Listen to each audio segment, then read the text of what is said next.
We're a weekly gaming podcast where our mission is simple: to bring to light and discuss topics that have an impact on our gaming hobby, and at the same time, highlighting our diverse gamer community, also remaining dedicated to our origins. Guardian down. Join me, Todd the Gator, and my co-host Kingsley Mack as we invite a rotating list of guest co-hosts every week to join us at the Guardian Down Roundtable. And now, let's get to it.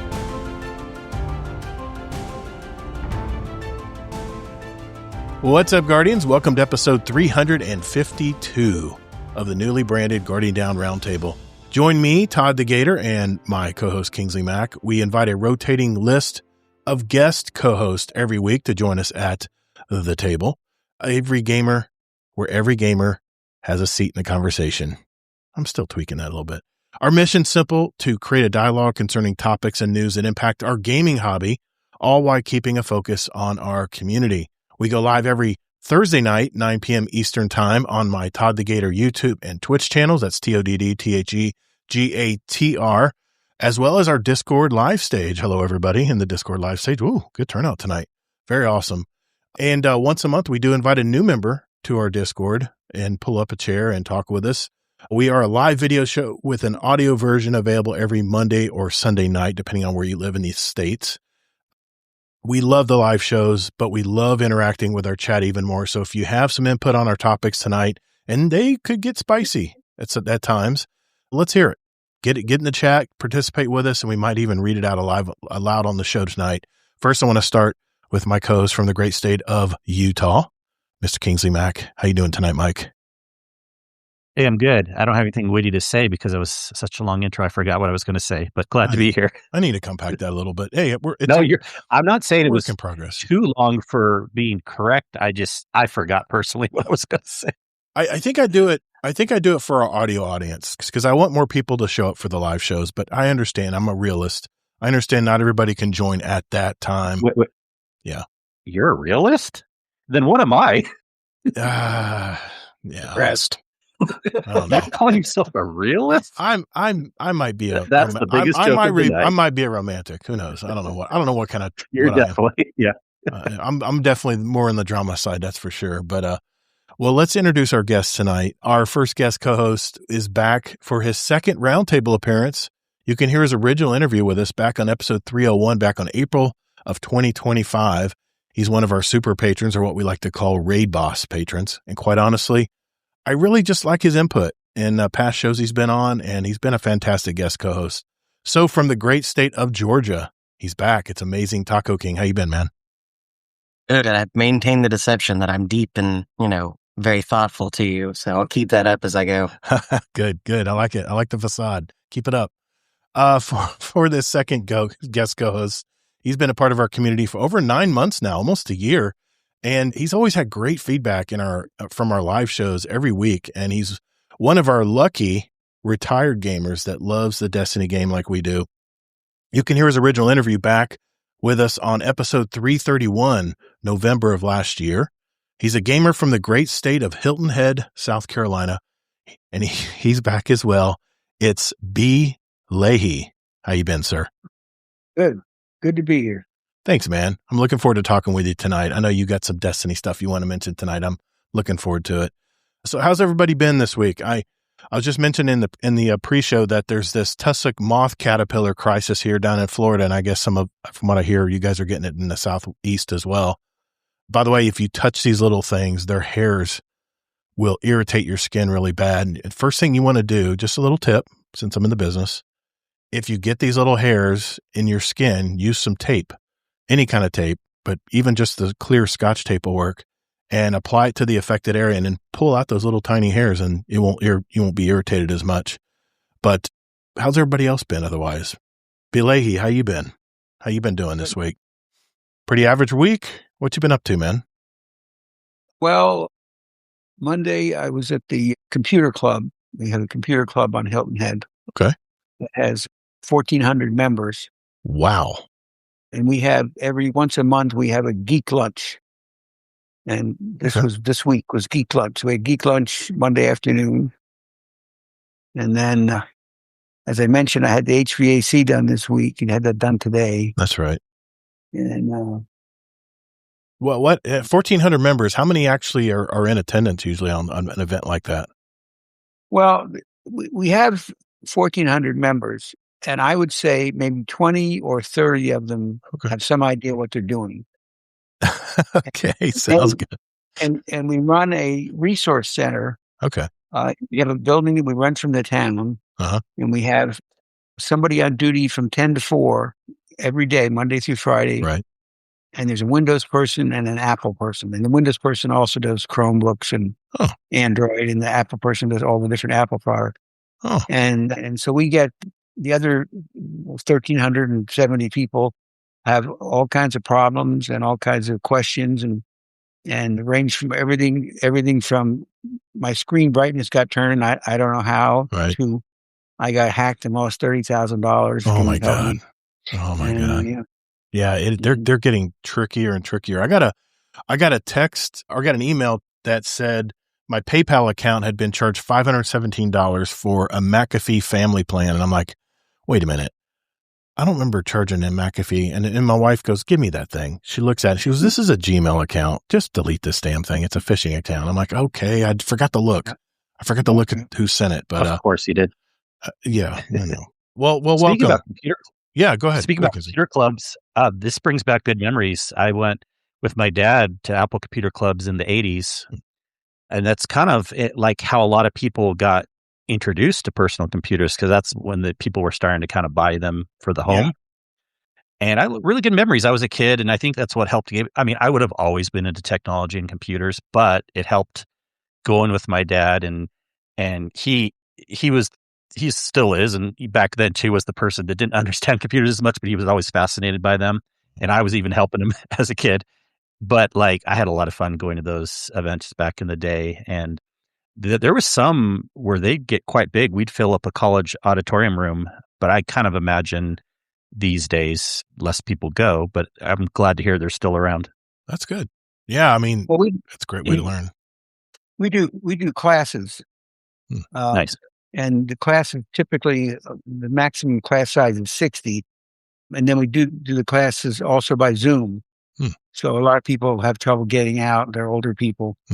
Yeah. And we do a class almost every week, 1 or 2 classes. You would probably think with the boomer generation that most people have to be kind of geeky to be able to understand technology. And then the rest of everybody's like my parents, and they know just enough to get stalled and stuck somewhere where they need help getting out. You really don't have to be geeky. No? Here's the thing. I always try to tell people when I'm helping them troubleshoot their computer, it's like anything else. Yeah. People think because they hear the word computer super complicated, you troubleshoot it just like you would troubleshoot your HVAC or anything else. Right. Just split testing. You test one thing first. If that doesn't work, you test the other half of it. You narrow it down, and maybe there's more things to test on a computer than an HVAC piece of equipment. But if you're just trying to figure things out, they're really not as complicated as you might think. Okay. Fair enough. Well, we have people who, it's a very common thing that happens. You have an elderly couple, and one of the 2 people is the computer person, and they do everything, and the other person has no clue. And then the computer person dies, and it's like a nightmare. Oh my So God. Yeah. you don't have to worry about this today, probably, but Right. at some point in your life, you need to make sure that your loved ones know where your passwords are and Oh, how yeah. to get into things. Absolutely.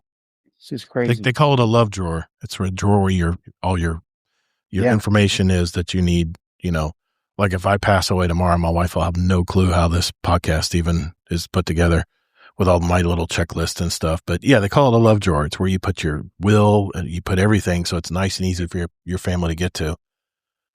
But that is what it is. That could be a whole other podcast. Amazing Taco King. How you been doing, sir? You doing all right, man? Yeah, just work's been fun lately. We have a coworker that's about to go on paternity leave, so he's been out with his wife, helping her get to doctor's appointments and stuff. So, been running the open to close there by myself for half my shift. Yeah, and if the fun times. in case you didn't know, Amazing Taco King works for Tesla. He's a tech at Tesla. So yeah, that's a bummer, man, because it means it's double the work for everybody else. But it is what it is. When you have kids, I think parents need that element of time, where they can adapt to having children. I think it's pretty valuable. But, well, it's good to hear from you, man. I can't wait to talk with you later on as well. Appreciate you coming on the show tonight. Well, let's get started, guys. Here's what we have on this week's show. First, we're going to be right out of the gates with Mr. Kingsley Mack. He's going to present a topic around the gaming industry. He'll explain more about that in a minute.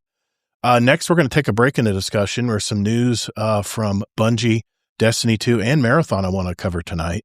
Then it's on to our next topic where B. Leahy has some feedback on the current Destiny game and the situation Bungie finds itself in at the moment.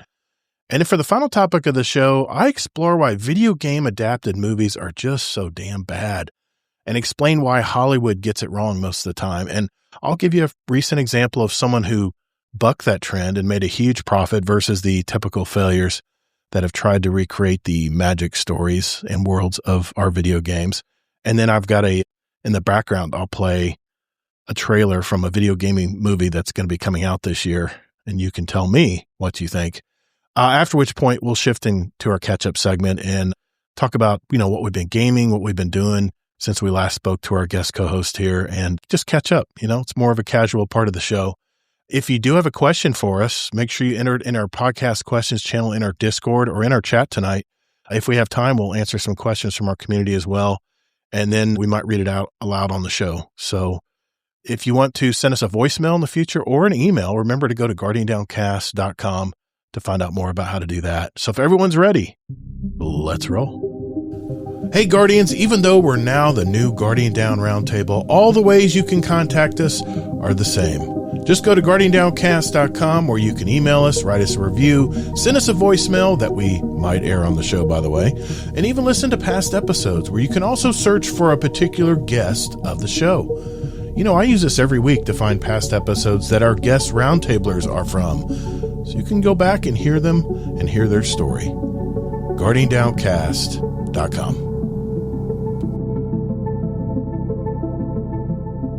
All right, we're going to start out tonight with Mr. Kingsley Mack. What do you got on your mind this week, Kingsley? What do you want to talk about? Yeah, definitely my discussion is a meta type discussion. I wanted to use the word meta-analysis, but that sounds too complicated and geeky. But it's not really a typical topic like, this about gaming industry, this or that, even though I'll talk a lot about that, but more about it's a topic that I hope when we listen to this, we can challenge some of the assumptions that we have about things being binary, just one way or the other. So basically, I'll start off with saying this is a two-part discussion. And first, I'm going to talk about on us as gamers and about assumptions we make and think that things are binary about how someone's talking about a game. And I'll get to more details in a second. And then the second part is about how game studios should decide to implement feedback from people and how that answer is not as obvious as you might think either. Okay, just to start off, I want to ask a question here. How many people before have heard someone say, streamers are ruining video games, or someone's complaining about that game, or even the opposite, they're just glazing the game. They're white knighting the game. Has anyone heard things like that? We've all heard stuff like that before, right? That was going to be my rebuttal tonight. Damn, you already got me. What the hell, man? That was already my argument. I don't know what I'm talking about. I tried explaining this behind the scenes and you were still confused. Yes, I was. All right. Of course we've heard that. And I'm going to cover that too. Yeah, you're damn if you do, damn if you don't, Yeah. Well, anyways, the point I want to make tonight is those talking points are not productive. I don't think saying any of those extreme things are very helpful. And they're definitely not a definitive, because I can't tell you how many times I have went to check out when someone was saying about a streamer complaining about a video game, right? And I went to watch the video and I'm like, I didn't take it that way. I didn't think they were complaining. Or vice versa. Someone's like, they're just glazing this game. They're saying like, this game is really good when it's really not. And then I watched that and I'm like, no, I thought they had a fine opinion, that they weren't overglazing. So now, of course, I'm not trying to say that there won't be times where people do take things to the extreme. We know even in the community, there can be times where people are too extreme and too harsh. And I generally see complaining, to me, the definition only being a thing where if someone's being very repetitive in what they're saying, so like multiple times a day, a week or whatever, and they're using complainy type words or language, then that, of course, we can all agree that's complaining, right? Mm-hmm. But it can be a fine line. And the point is that we probably all have different definitions of what these words even mean, what complaining means, what glazing means, things like that. So I worry that when we hear someone say that someone's like complaining about something with the game, that sets like a definitive standard out there that that person doesn't have a valid point because they're complaining. And that's the crux of the matter. Rather than saying in general that someone is complaining about something or glazing details about a game, it's always more helpful to say something like, oh, I disagree with the point they're making on a certain part of the game, rather than they're just saying they're complaining about the game, Now, of course, all this is just my opinion. I think it's really never helpful to talk and define sides of it if someone's being too positive or too negative. But I want to know from all of you for this first part, have you ever had a time where you have noticed that where you heard someone was saying something about them being too extreme, they were complaining or they were glazing a game? Did you ever go and watch the video and like, no, they didn't seem like they were that extreme about it? Or better yet, have you ever thought about challenging your assumptions and not trying to use definitive language like that?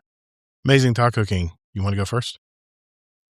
Yeah, I mean, actually, a good example I had recently of this was not for a game, but there was an article or an announcement, I guess you could say, just like a social media post, or it was like someone was saying that the new CEO of Microsoft was saying that Game Pass is too expensive and they're in talks for doing price cuts and bringing the price back down to where we were, back in October before the switch up. And someone was like, oh, that's not going to happen. They're just going to make less option or more options that are just less content for more money. And like, you mean exactly how they're doing it now? So it's like, you just stated what's already happened, like it's going to happen in the future, but we're already living that reality. And then another instance of something more game related is a lot of people from way back in the day, the Fable series, everyone is excited about Fable coming out because they showed that huge gameplay reveal earlier this year. And it showed, you get to choose a different character. You're not being forced to play the character that they showed in the promotional material like 3 years ago. And everyone was like, the game's going to fail. It's terrible. And now everyone's like, oh, it's amazing. They're living up to this, spiritual successor and it's going to be true to the core concept. I'm like, hold on. You can't make all those assumptions because we don't even have an official release date for the game yet. We just have a time window of autumn of this year. That's a range of dates of, a couple months. Something could go horribly wrong between now and then and the game could just be terrible. But it looks good because they did their marketing well. So it's just like, I feel like the social norm now lately is you need to state a objective fact on where you stand on something, or people are just going to say, well, you don't have an opinion, I don't want to talk to you, or they just want to be able to hate you immediately because they disagree with you. Bilehi, what do you think? I don't really have a problem with streamers in general.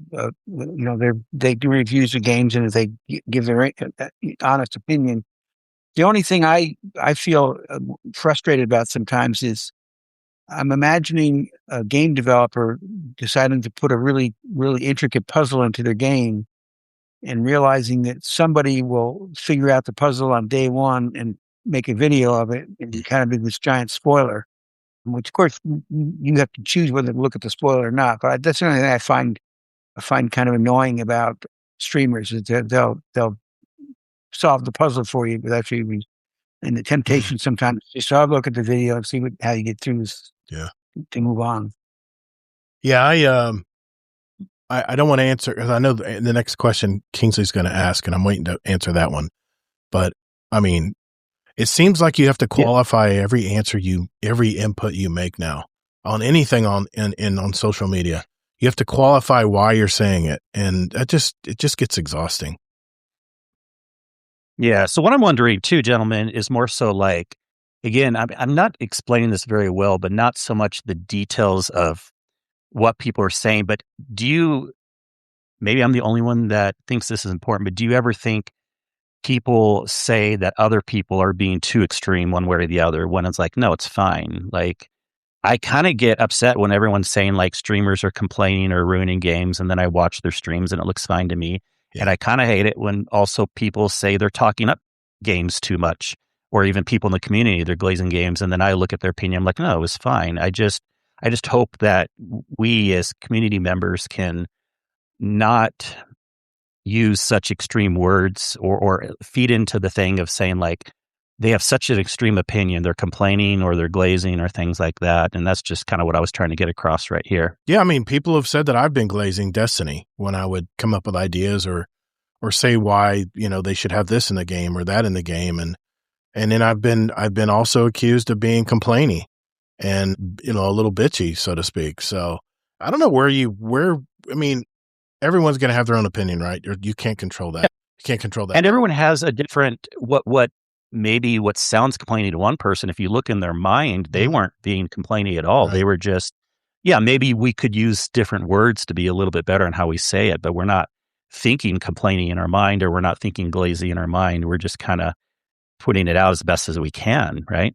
It's why everything gets misconstrued and misunderstood on the internet, because context of a conversation is hard to get across in text. It really is. So, yeah. All right. Well, that was just, I know, a very advanced talking point on like trying to help people. I love when, cause I'm such a nuanced middle of the road person myself that I sometimes just shake my heads when people are like, oh, someone's just complaining about, and there's been times where I've agreed where, someone's being really rough and harsh and complaining, but I feel like 90% of the time when people say that someone's complaining, I'm like, I don't know. I don't really see it that way. Well, you always have that fairness doctrine. I mean, that's kind of your MO is how everybody is portraying stuff being fairly portrayed, and does it balance both sides? And I like that about you, that you're always looking for that truth. But wasn't there a second part of your topic? Don't you worry. Okay. Yep. All right. Sorry, I'm jumping the gun. Don't you rush him. Because I want to jump all over that part. But go ahead. Guess what my next words are. I have a little bit of script here. Okay. So the second thing I want to just talk about. Sorry, man. I buried the lead on that. Sorry. You're good. Well, you said at the beginning, this was kind of a two-part thing.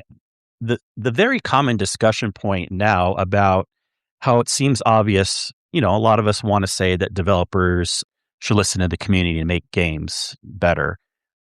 And then there's the opposite side too, which I'll get to in a second. I don't think these things are so cut and dry and black and white as we may think also, because you can have two sides to this kind where developers, they do need to listen to the people more, but then you have the other side, let developers make a game they want to make. If you think about it, usually the reason why you have these two extremes is because if someone, get this makes total sense. If someone really likes how a game is right now, of course they're going to say to the people that want to change, no, just let them make the game how they wanted to, because they like the game right now, right? Yeah. Or if they don't like how a game is right now, of course they're going to say they need to listen to the feedback. They need to listen to the customers. Right. So a lot of biases come into this. And that's where I really start to see biases and opinions come into things. And that's fine, whatever. It's okay. We can all have our opinions on stuff. But how do developers actually act on this? Well, let's take a couple examples. I mean, there's so many games that would never have been made to an amazing state if developers only tried to make them with everyone's piece of input out there. Think of games like Clair Obscur Expedition 33. Like, there was probably no input going into that game, being built ahead of time. And then, of course, there's other times where developers don't listen and to the community at all, and their game can die off the vine. But it's not always going to be simple like that. We know that many developers do actually want to listen. I would say a majority want to, but there's so many things out of their control, whether it's shareholders, whether it's company, whether it's they don't have the money to implement things. Even if they wanted to get more population, like, we're going to listen, see what people want. We want to get more population. Sometimes there's even just technical hurdles or logistical issues. They know if they make this certain change, because they've been game developing for many, many years, yes, they can make the change, but they know it would be a 3 times X more work supporting it for years down the road. So is it worth adding that thing in the game where they have 3 times more work going forward all the time? So just because developers don't implement something that people say they need to listen to does not mean they don't care. So what is the answer? Again, I think it's somewhere in the middle. I mean, I think there are opinions that can be brought out there, but mine kind of nuanced is it makes a lot of sense for a developer to make a game that they want at the beginning, give it a period of time, 3 months, 6 months, a year, sometimes less, whatever, and then start listening to input and making a game that people want different. And then the other situation is, of course, you can't have a game studio not listening to any feedback at all. So on this one, I'm also curious what you guys think. Have you ever said that you wanted a game developer to listen to the community just because you wanted the change? Or in the reverse, have you ever said that they need to stick to their guns because you didn't want them to change anything? B. Leahy, let's start with you this time. I don't recall ever. I mean, I often talk with my friends about things we'd like to see different in the game, but we never really get to the developer, actually trying to communicate with the developer. I guess I have a few times. Many of my former students are now game developers, so there have been a few times I've asked one or two of them about, why don't you do this and why doesn't this happen and so on. But I think I sort of feel like just one voice crying in the wilderness is not going to make a big difference. If the community in places like streamers and podcasts and Discords, where lots and lots of people have an opinion, I think that maybe is more will get the attention of the developer rather than just one person trying to get. Good point. Yeah, good point. Taco, you got anything on this? Yeah, I mean, for like the overall point on this question, I would say it probably depends more on the type of developer and the type of game, what they should do when starting out. Because, I mean, objectively, we have to look at the gaming industry, because it is an industry, as it's a business model. Like, we can scream all we want that, hey, we want, me personally, I would love to see flamethrowers in Destiny. That'd be amazing, because flamethrower is like one of my favorite weapon archetypes of all time. I can scream I want a flamethrower all I want. I'll probably never see one. It probably wouldn't work from a gameplay standpoint because of the engine. I mean, it might, because there are some enemies that have flamethrowers that actually do flamethrower, animations. Right. But that same topic too, like for a company like Bungie, who, they have to adhere to a certain structure now that they're not used to, it could be really helpful for, them making a really big change. But if it doesn't align with what their metric is for what success and their current market standing is, they're not going to make that change because it doesn't reflect in what they're doing as a business. For more less known indie developers, I think making what they want to make and having the passion behind it is probably more important than listening to, individual feedback at first. But when their product is, out there in the wild and ready to go, they need to listen to that feedback as much as possible, because they don't have that backing of that structure. And they don't have the audience usually as well. Not as much. Right. That's not always the case, but yeah, I agree. I wanted to read some comments in the chat here because everybody's been exploding with some comments here. I want to make sure everybody gets represented. Scarlet Maddie says, I personally challenge my assumptions on games all the time.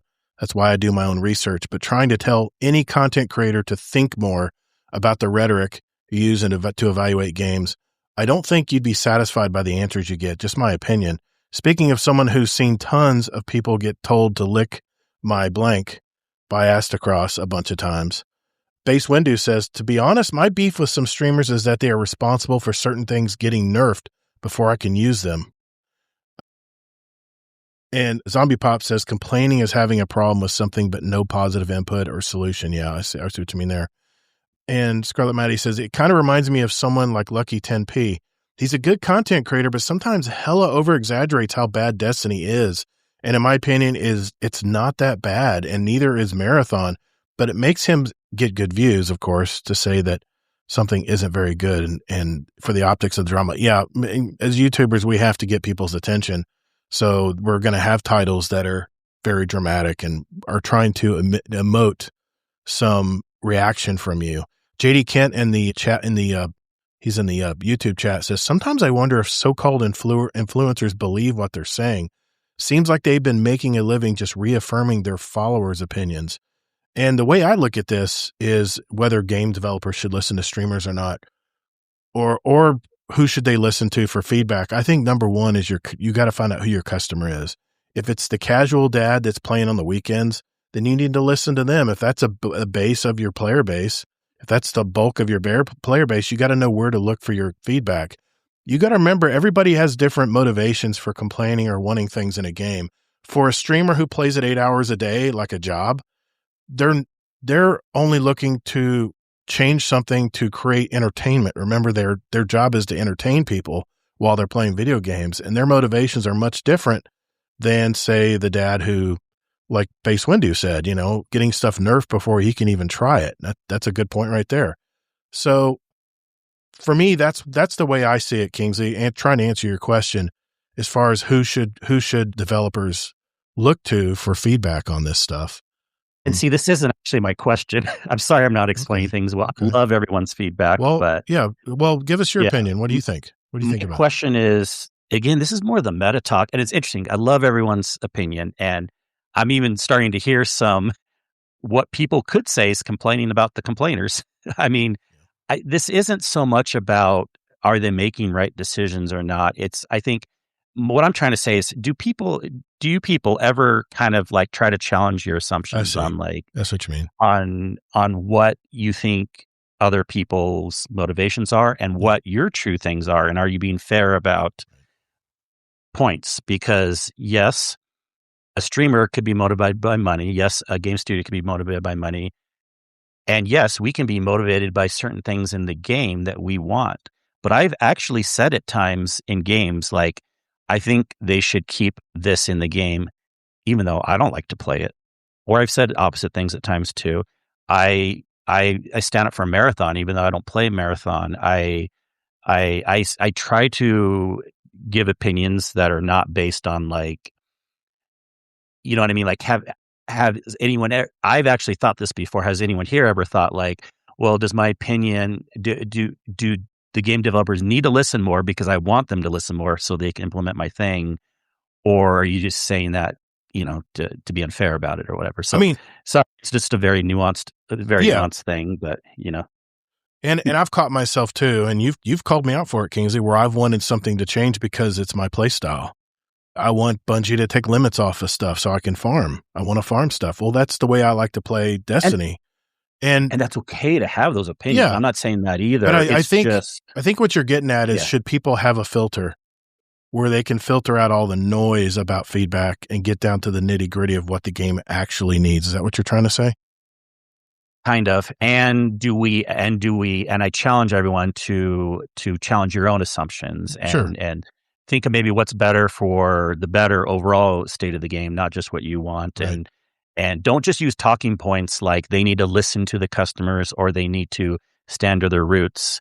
And it's usually better to just say, just like at the beginning, don't just use talking points like they're complaining or they're glazing, but let's just talk about specific details. It's always better to talk specific details than be extreme with talking points. I guess that's kind of more what I'm getting at. Yeah.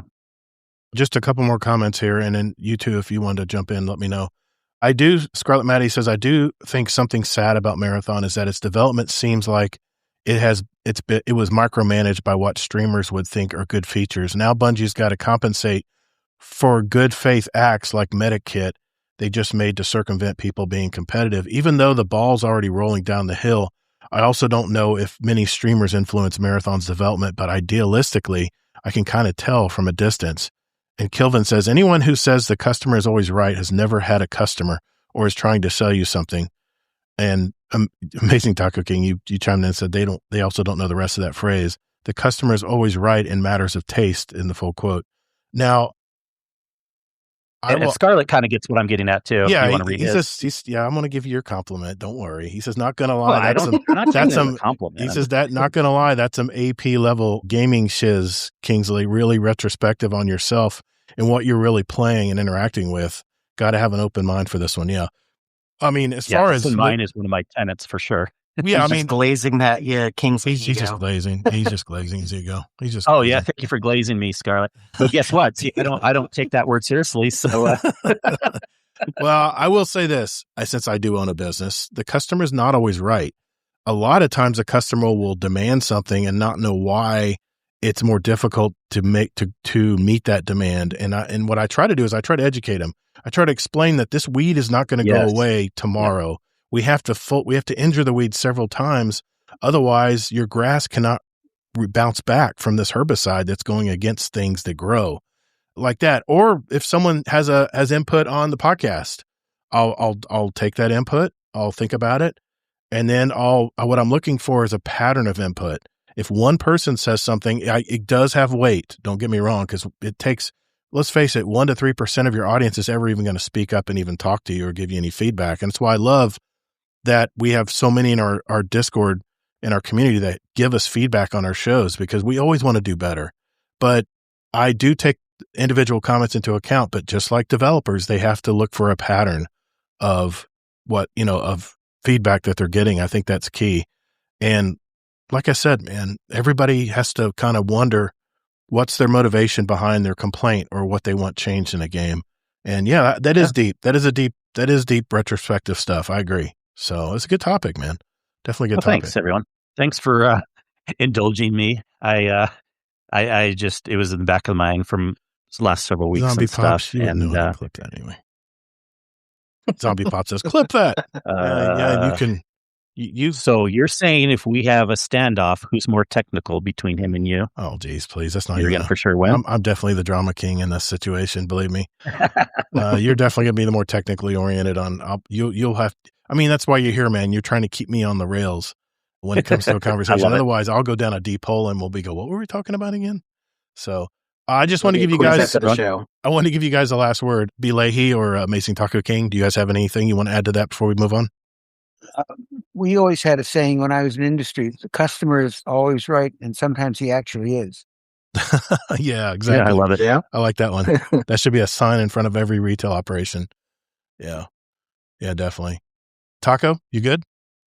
Yeah. I mean, I feel like the overall nuance of this conversation, this topic in general, is just temper your expectations and then challenge your own thought every once in a while to kind of keep yourself grounded. Yeah. Yeah, that's a good way of looking at it. Yeah, I like that. All right. I use that at work all the time. Just temper expectations, because when someone starts freaking out about, oh, we don't have this, this part, you need to go across Atlanta and go pick it up for us. I'm like, is the customer going to die if I don't get this part to them today? Yeah. Can we hold the car for 3 extra hours? Is it vital? If it's not, they'll be fine. We're not saving lives. We're building computers on wheels. And keep in mind, introspection is an AP level trait in people, and you have to be mature enough to be able to be introspective to begin with. So not everybody's there yet. I don't know that mature is the right word. I mean, I'm not mature, but I think it's a little mix of, do you want to be introspective? And for me, it's also easy because my base personality is a lot like that. So it comes easier to me. I definitely mature in spirit, no body. Yes, Kingsley. Yes, you are. There you go. You're mature and old. You can call me mature. You can. I'm fine with that. Okay. Also. I would call people that are introspective probably have to have a little bit of life experience under their belt to be able to be introspective. Is what I guess I'm more likely, say. Right? Yeah. It is more likely. And that's one last quick little thing that always bugged me is when people have little sayings and platitudes. I remember growing up and hearing advice from older people. Just because someone's older doesn't mean their advice is good. That's true. No, yes, statistically speaking, it's probably more often good advice, but I can't tell you how many things I remember hearing as a kid. And I'm like, that's bullshit advice just because it was from an older person at the time. You know what I mean? So, in Todd's heyday, back when the dinosaurs roamed, that might have been great advice, because if you got to an old age, you knew how to live and survive. Be careful who you pick on tonight, because I have a gentleman in here that's older than me. Okay. So watch your mouth. All right. All right. Let's move on. Thank you, Kingsley. That was a good topic, man. That was a good topic. It was really deep. All right. Let's move on. We're going to talk about a couple updates here in Bungie, in the Bungie verse, I guess we should say. We'll be really quick with it, but be right back.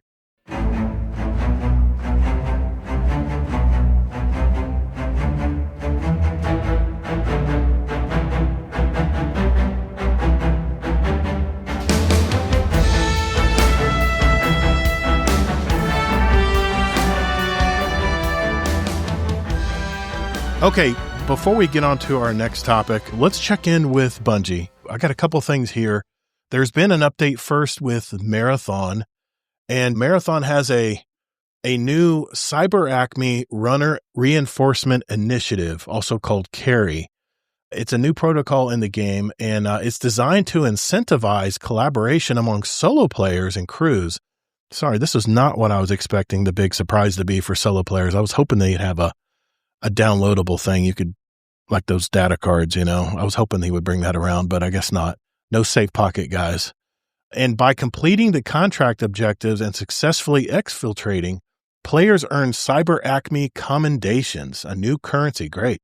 Spendable at the CARRY Armory for weapons, reputation packs, and salvage. The update also implements features to foster player interactions such as stay together, and that's in quotes, options for successful teams. There's mercy kits to revive downed enemies into allies, and a proxy chat toggle. Additionally, the update provides catch-up reputation bonuses and a safer perimeter map variant for the newer players to help them bridge the gap with veterans. I think it's up to level 12, correct me if I'm wrong, I think that's level 12. Anyway, that's all the news on the Marathon front. Let's look at Destiny 2. Iron Banner was back this week, and we're going to definitely talk about Iron Banner in the catch-up segment, so hang in there on that part. They have Control and Eruption. This is 6v6 modes, and they have the new auto rifle, which I did get this week. Reghust Pledge. It's a 720 auto rifle that has perfect recoil, perfect up and down recoil. So it's definitely, I used it this weekend. It's definitely a lot of fun. There's going to be some holofoil variants as well for the action item, the trace rifle, and the Micro Mort. It's a rocket launcher. Now have very hot holofoil versions. It's basically the flame from Iron Banner, and I did get some of those as well. We'll talk about that. There's a Pack Howl emblem and an iron shader called Banana. It's bright yellow, guys. Bright yellow. So if you like those yellow shaders. Bungie confirmed that Iron Banner will return in June with a brand new armor set and tiered weapons. They're also tracking a bug where Iron Banner ornaments are not currently contributing to the gear score bonus. Yeah, we had that encounter this weekend. Guardian Games wrapped up. The Warlocks were the official champions of the Guardian Games 2026. They talked about the final winners of the Going for Guardian Games Gold Challenge. It's on Bungie.net if you want to see who won that. And there was an update. Loot fixes for Lawless vouchers can now be opened for seasonal gear, and exotic engrams now correctly drop at the player power instead of 200. And basically, shit's broken. There's some stuff that they fixed in there to hopefully help out. But that's it. That's it for Bungie and Destiny 2 and Marathon this week. So I just want to get that out there and mention that to you guys since we are still indirectly a Destiny podcast. So yeah, definitely want to talk more about Iron Banner later. Yeah, we will. Some meta talk on numbers and the experience. Definitely. I wrote that in my notes. I know I told you to remind me, but I did definitely write that down, Kingsley. So we'll definitely get into that. Okay, we're moving on to our next topic, and that is Mr. B. Leahy right after this. All right, for our second topic of the night, we are going to check in with Mr. B. Leahy. What's on your mind this week, sir? So, we had a saying when I was in industry, in God we trust, all others bring data. And I don't have any data. I just have, this is just things I've felt about the game for some time now. And I listen to this podcast and I play the game and talk about it with my friends. So this is not based on focus groups or any kind of statistical analysis or anything like that. It's just thoughts off my head. So just to review, you all, I think did everybody here play Destiny 1? Yeah. Oh, yeah. Yeah. So Destiny came out, this open world loot shooter with great fanfare, and it was kind of unlike other things, and had this really interesting mechanic. They had a ghost that could revive you. So they really cleverly dealt with the problem of how is it that you're getting up after being killed? So you're already dead, so that the ghost can revive you. I don't remember in the very beginning, but I don't perceive that there was a hell of a lot of YouTube videos about Destiny at the very beginning. Am I remembering? More so because it wasn't as popular back then. Yeah, there were some definite people that I watched all the time. But, I mean, they were definitely not like they are today. Getting started with those type of things. Exactly. And of course, there was, as you have reported in previous shows, there was not as much competition as there is today. Not as many games out there to choose from. And of course, Destiny did include both PvP and PvE in the same game. Mm-hmm. So the game came out. They started releasing content and DLCs and whatever. And at some point in time, the need became apparent that they needed a major overhaul. So they came out with Destiny 2. And Destiny 1 and 2 are both kind of the genre of this sweeping, multi-planet, multi-location sci-fi story. They originally had the Arc, Solar, and Void, and when they went to the Destiny 2, they brought out Strand and Stasis and Prismatic. They tried all kinds of crazy things. They tried underwater Destiny. They came up with Matterspark. There was tanks. There was Brague. There was that activity with the horse. There was the 12-person fight against. I guess they called it Excision. The fight against. So they against the Witness. They've tried lots of different things to make the game interesting. And it's, in some sense, it seemed to me as if they're kind of running out of ideas. It's like the people who are doing it are just sitting there going, what the hell? What's the next thing we can come up with? And they're coming up kind of dry. And I also will just mention that I felt like I kept hearing people. I don't play Crucible particularly very much, if at all. But I always hear people complaining about Crucible that it doesn't get updates, it doesn't get new maps. And so I perceived that there was kind of a struggle where the Crucible people wanted more attention from the developers, and the developers were perceived to be working on the PvE stuff. I don't know how true that is, but it's what I heard. So we've reached a point where suddenly there's been this massive drop off of player counts, and people have been very, very critical and annoyed with the portal and issues like that, and wondering about what's up with Marathon and so on. So it seems like there should be a change. And I don't really think, Todd, you ask a lot of times, you ask people, if you could make any one change, what would you do to bring players back? I don't think there is any one little change that's going to there's no magic bullet. I think the time has come for a new game. You want to call it Destiny 3. I think that's a perfectly reasonable thing to happen. And, obviously they have to make it happen. And they could completely change the theme, make it something completely different, but there's a need for a new game, I think.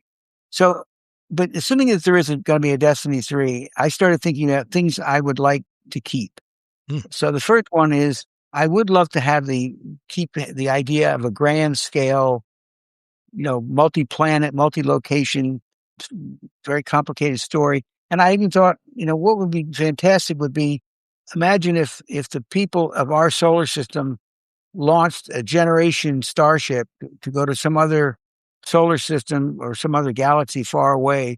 And that could be the start of Destiny 3. That ship could arrive at that new thing, and you could have a whole story develop, and it could be a solar system that the Traveler had visited many years ago. There's lots of things they could do. Oh, yeah. I think, as this was talked about, I think last week, I think there's a real benefit to having PvP and PvE in the same game.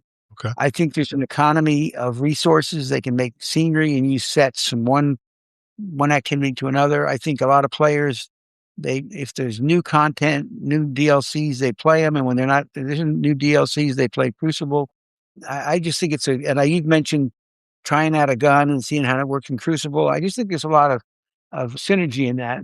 I could be wrong, but that's how I feel. And the other thing is the weapons. Everybody seems to love Destiny weapons, including me. Mm-hmm. But I'm not a big fan of the random number generator of weapons. I wish there was a system where guns had sort of modules that were plugged into them, and you could actually take the modules out and swap them around and collect them and go out and search for these modules, and just a sort of a different way to do it. Mm-hmm. And I don't think there should be as many weapons. Mm-hmm. I think there ought to be something where there's 3 manufacturers' weapons, and when they come out with a new auto rifle, if it sells well, they stop making their old one. And there's just not the. I just find it ridiculous. There's so many weapons, I can't even try them all. Mm. So here's some things I would like to change. First of all, it drives me crazy that we seem to have 47 different currencies. imagine if you had to go to the store and have one kind of currency to buy bananas and another kind of currency to buy hamburger and another kind of currency to get gas. Why? Well, just have one, maybe one currency and let the game naturally flow around. I really feel like the developers of Destiny, and I'm not sure it's the developers or the maintainers, but I feel like they really micromanage the game. The fact that I'm always reading this thing where they say, well, we're not satisfied with the performance of such and such shotgun, so we're going to make a slight adjustment. Just make the goddamn shotgun and let people use it and whatever, let the chips fall where they may, and take that guy who's been worrying about the shotgun and have him develop content. They should have more people working on the stuff that people are missing. And I mean, are people complaining about guns being overpowered or underpowered or whatever? It seems like a crazy way to spend time and money. Obviously, AI is coming. AI is coming big. I think for the development of the game, there's going to be, code will be written by AI. Scenery will probably be created for AI. Have you seen I think it's a Google product where they start out with a 2-dimensional, like a picture, and it creates an entire 3-dimensional world that you can move through. I mean, this is just at the beginning. Yep. So I think that's going to happen. But the other thing I think is that AI is going to be a big part of the game play. I think there's going to be NPCs you can talk to. You can ask them questions. We always talk about how do you learn how to play or how do you learn how the game works? Wouldn't it be nice if you could walk up to Zavala and say, how does this thing work? And he could tell you. I mentioned this once in one of my responses, but you can literally go on something like Gemini and say, I want you to pretend to be Amanda, and you can interview her for the show, and he'll give you answers that make perfect sense. That's a good idea. I think that the quality of the enemies, right now, the best enemies in the game, I think, are the ones in Crucible. Human beings, will be much more difficult to fight against than computer, the ones that are done now, the AI that's in the game now. But I think they'll be able to develop that to have enemies that are much more lifelike in terms of being human-like, I guess. The other thing is, I said this earlier about a developer can spend hours and hours making a really intricate puzzle, and somebody can solve it and put a YouTube video up day 1 or day 3 and kind of ruins the spoiler. Well, maybe the AI could generate different puzzles for every player or every different activity. Puzzles could be generated on the fly so that everybody's experiencing a different puzzle, and there's no way to produce something that can be spoiled. And there's probably other things AI can be used for that, they'll come up with. And then, as I said earlier, more people working on content. The other thing, which I think we talked a little bit about, or you talked about it on the show, is they really ought to try to figure out a way to have player-generated content. Where you could create an activity or a location. Maybe even like you were talking the other day about, maybe have places where you could build a camp in the woods and have your clan go there and have a social thing, and lots of things that could happen there. That's a good idea. I like that. I like that idea. The other thing is, I've noticed I think it's in Helldivers that has big wars. Like territory wars, yeah. Territory wars. In real time. I think some of that would be very interesting in Destiny. Because how we have the Guardian games, which is based on everybody goes out and shoots something. Right. But why not have it be there's a zone that you're trying to, not a small building, but an actual whole territory that you're trying to control. Yeah, PlanetSide did that. They were the first ones to do that, and it was a massive online game, and the graphics really couldn't keep up with that game, but I love the fact. And they even tied it to a TV show at the time. So, yeah, that's a great idea too. Yeah.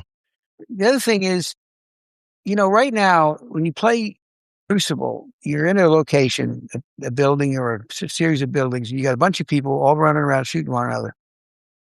And then you go over to PvE, and you might have a mission where your fire team is supposed to infiltrate a Cabal base and, get to the heart of the thing, blow something up or steal something and fight off all this Cabal. Why don't they have asymmetric PvP activities where one group plays the aggressor trying to get into this installation and the other group of players is trying to defend? It's trying to, sort of place the part of the Cabal, if you will. Okay. have something like that where you have it doesn't everybody's not playing exactly the same game. The raids seem really good. I wouldn't ever want to change that. That just seems like such a great activity for groups, the planning and the discussions and how people train for it. I think that's very good. Now I do have one I guess a kind of a complaint, because we're sitting here looking at Destiny with tremendous fall off of players. And I think about the game of baseball. Everybody likes baseball, right? America's pastime. Mhm. So there's a bunch of highly trained, highly skilled players that play in the major leagues and have millions of people watch them. And it's fascinating. But at the same time, there's people at the college level, at the high school level, at maybe even the elementary school level, little league, even, God forbid, T-ball. Everybody can play baseball of some form. And even a little leaguer can hit a home run. It's basically the same game. And it seems to me like what has happened over time is the developers have been really focusing, maybe aided and abetted by the streamers, but have really focused on the top tier of players. And they're constantly trying to make this thing and have like a world's first raid and really, really spending a lot of time. And what's happened is all of a sudden, all these people that just like to run around in the woods and shoot one another, they've gone somewhere else. They're not playing some other game. And I think they've kind of, the silent majority that's sitting down there is just saying, well, I can vote with my feet. I'll go somewhere else. So I think they should really focus more on not just the top players in the world and the routine average people. And I did mention earlier that I think they should figure out some way to stop YouTube streamers from doing spoilers. And the other thing, the final thing I mentioned, and something that's always bothered me about Destiny is, how is it we are carrying 30 weapons? Yeah. When we drop down on the planet, we have 30 weapons on It's true.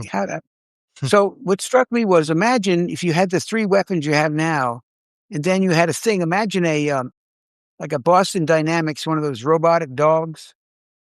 Imagine if you had one of those that had your other however many weapons on it, and it would accompany you. It would be nearby, and whenever you wanted to change a weapon, you go in and you would change it. But there'd be certain situations in the game where all of a sudden the dog maybe got shot, or maybe it can't get through a passageway that you can get through. So you could have all kinds of interesting Different ways situations develop. Yeah. As a thing. Okay. So those are just some ideas I had. I don't know if they're interesting or not, or if they would work, but that's what I'd like to see. Yeah, I've definitely got opinions, but I'll throw it over to Amazing Taco King first, since he's one of our guests.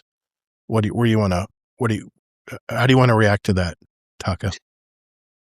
I mean, that's a lot to go through there. That's the hefty list you got. Yeah, it is. Thought out. For that last point there, as far as like how we're carrying 30 weapons, I think technically the in-universe explanation for it is you have a storage capacity on your ship and you're transmatting them through your ship to you. Yeah, we can teleport. Mm-hmm. Yeah. You use transmat to get certain things at certain points. Okay. As far as like the idea you had there where like you carry a limited options and you have to interact with something and then like you get cut off from it, that's what a lot of the Souls-like community would refer to as artificial difficulty. You're creating a sense of it's now difficult because you've been cut off from your resource that you're used to having, but now you don't. So now you have to balance that resource better. And the problem with that, when you create that artificial difficulty there, is you could be in a situation where you're skilled enough to get through the situation, but the resources you have don't match the actual content you're doing. And then you've just created an impassable barrier for yourself that you now either have to go back and restart the cycle with, and then you've not necessarily wasted your time, but you've made divot in your progress. And now you've, instead of like going and getting that dopamine hit of like, I'm making progress, I'm pushing through, I'm progressing, you've now created a situation where you kind of dug yourself back into that hole, and now you have to restart to refill that hole back up and then try and make progression again, because you're just not equipped feasibly on what the challenge is asking for at the time. Yeah, I mean, it's basically the same thing as a locked loadout. Yeah. Right. But with locked loadout, I mean, unless you've never played the specific activity before, they give you a list of like what your parameters are, what you're looking at, so you can prepare accordingly. If you're in the middle of a mission and all of a sudden you just all of a sudden have a lock loadout and you happen to be running, double primaries and it's now like what was the modifier where you had to match the element to the shield type. You don't have the right element. Now all of a sudden where you were, even with double primaries, you were just plinking enemies in 2-3 shots. You're now wasting 7-8 mags just to get a shield on like a basic enemy down. So it's not a bad idea. It would just have to be implemented in a way to where you would have to make an allusion to the player what they need to prepare for ahead of time. So you're not creating a situation where you're going to be punishing your players for trying to just enjoy their pastime. Kingsley? Does that make sense? Yeah, we hear you. Yeah. Thanks for all the discussion points. A lot of these we all agree with, right? And they're things some of them we heard before, some we haven't. I, of course, have been saying longer than most people, I want a new game. And I think the main reason why is because it's not so much that they're running out of ideas. I think it's more, again, it's related to the engine and time and money. And if they can solve the time and money issue, which is going to be the biggest wild card, then they need to make the new game because there's so many reasons to get people to come back excited with a new game. And some of these things can be implemented better, easier. Some of the ideas probably are impossible to implement right now based on the current game. So that's why one of my biggest reasons all along for having a new game was to just start from scratch, a whole bunch of new ideas all at once, a bunch of new planets, new engine, all this stuff. Just a couple little minor things like I slightly disagree with. Really good ideas that you have, but I don't personally think they're just focusing on the top tier players. I mean, the high end activities in the game are like 5 to 10% of the game. Yeah, it gets big in the news when they're having a raid race and stuff, but that still only happens like once or twice a year. I think the main reason why the middle end players have stepped away is not because there's too much top tier content, which again, it's still a small percentage, but it's just because we don't have enough content in general, new content. They need to make more content. We've been getting less and less over the years and going longer and longer times before we get content. And that's why the middle is stepping away. I mean, the middle has content all the time, but it's stuff we've seen a million times, like Guardian games again, Iron Banner again. And not like these things aren't fun, but like we need some new stuff too. And then we'll keep the middle people around. No, I agree 100%, but I mean, to me, that the fact that there's a lack of content is in a sense people ignoring the people in the middle. Yeah. Some comments here in the Discord chat. Scarlet Maddie says, is it a dumb comment to say I would love to work on D3? Could you imagine? Yeah, I can imagine. I'd love to work on it too. Could totally set up a Destiny AI to interview. Would take a bit of money, but it's doable now. They made an amazing AI Gorge Washington and had someone interview it. It was very fascinating. Soggy Cardboard 55 says, I think a new game could allow them to be creative again. It almost seems like they're so constrained by what they have made that they can't be creative without blowing things up and starting again. Now, I've been wanting to use this feedback, and Kingsley can attest. I've been wanting to pull the trigger on this feedback from you, B. Leahy. And I want to just repeat this feedback right back to you, and I think it's going to answer your question. You said, listening to Guardian Downcast on March 19th, I've been reflecting on that eternal tug of war between investor needs and gamer desires. While it's easy to call it greed, it's all about balance. You can't build the dream without the funds. But looking at the industry shift toward projects like Ark and Marathon, I can't help but look back at what has made Destiny special. I keep getting this reoccurring vision of standing on the hull of a ship so close to the sun that I couldn't survive in the light for more than a few seconds. That scale, that difficulty, it was pure magic. Destiny 1 and 2 weren't just games, they were a romp through space and time, filled with incredible jumping puzzles, alien vistas, and a growing list of cosmic energies. Did the original D1 team ever imagine we'd be juggling 6 different energy types? I wonder if we've reached a point where the game has simply outgrown its own framework. Maybe the team at Bungie isn't running out of ideas, but rather suffering from the sheer fatigue of trying to cram, quote, new into a limited, aging engine. It feels like the weight of Destinyverse is getting harder to carry. I keep imagining a conference room where managers and developers are trying to figure out what to do, how to do more with less. It probably sounds something like this. Boss, how do we make our lives easier while staying profitable? Dev, nix the vault. We have the data that they only use a fraction of those weapons. Let the rest collect cyber dust. Boss, done. What else? Dev, planets. Maintaining all those environments is exhausting. Let's stick to one. Boss, and the content loop? Dev, AI is hard. Let's swap it for RI, real intelligence. If we make a PvP extraction shooter, the players provide the content for free while we lean into the industry trend. Maybe Destiny in all its majesty simply just ran out of steam. Now the industry seems to want to lean and maintain over grand and sweeping. Marathon represents a massive shift in this philosophy. I just have to wonder, will it actually work, or are we trading the soul of the space opera for a better bottom line? And that, I think, answers the question. That's how I would answer your question with the changes you want to make, Balehi, is I think your very first statement you said is exactly what I was going to say. I don't think there is anything Bungie can do right now to bring back the players to Destiny 2. I think it's run its course. We'll talk about numbers later in our catch-up segment, but I don't think there is anything Bungie could cram back into this. They would have to totally reinvent this game for it to make it a new game in order to bring players back to be curious. Which is the definition of a new game. Exactly, Kingsley. I'm just backing up your point. I think, yeah. I mean, the stuff you mentioned, definitely the player-generated content. Battlefield did this, Battlefield 6. They had a portal system, not the portal we're thinking about in Destiny. It's totally different. A portal system where you could actually take some dev controls. They give you some of the API that you can actually go in and design stuff inside their maps. And they're in this gritty military game. I still can't believe I saw this video. Someone went up to this desolate city that's been bombed 1 million times as a GI, coming in and interacting with a dusty old Coke machine or some kind of vending machine. An actual Space Invaders game popped up where you could actually play Space Invaders in the middle of the damn Battlefield 6 map. That is, I still believe that is the future of content, especially in a live service game.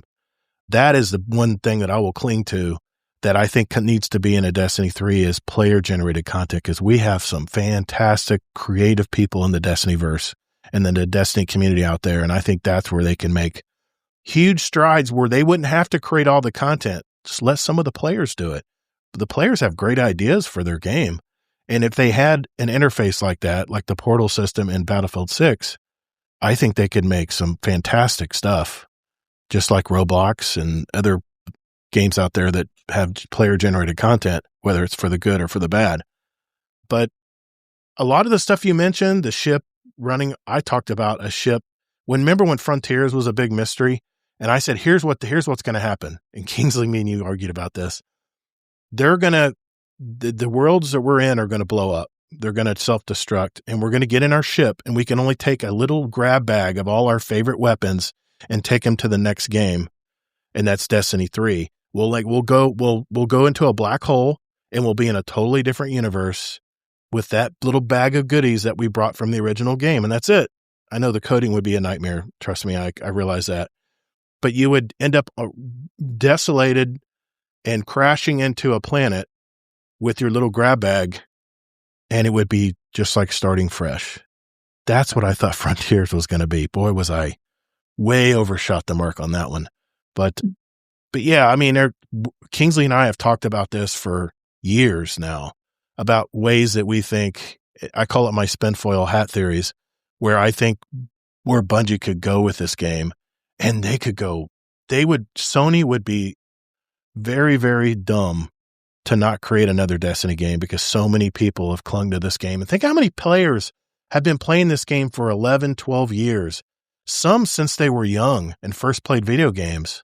They've got a connection with this universe, and all Bungie and Sony have to do is just create a whole new playground for us to go to, and they'll be fine. But I don't think there's anything that they can add in June that's going to really move the needle in Destiny 2. And I hate to say that because I am a huge fan of this game.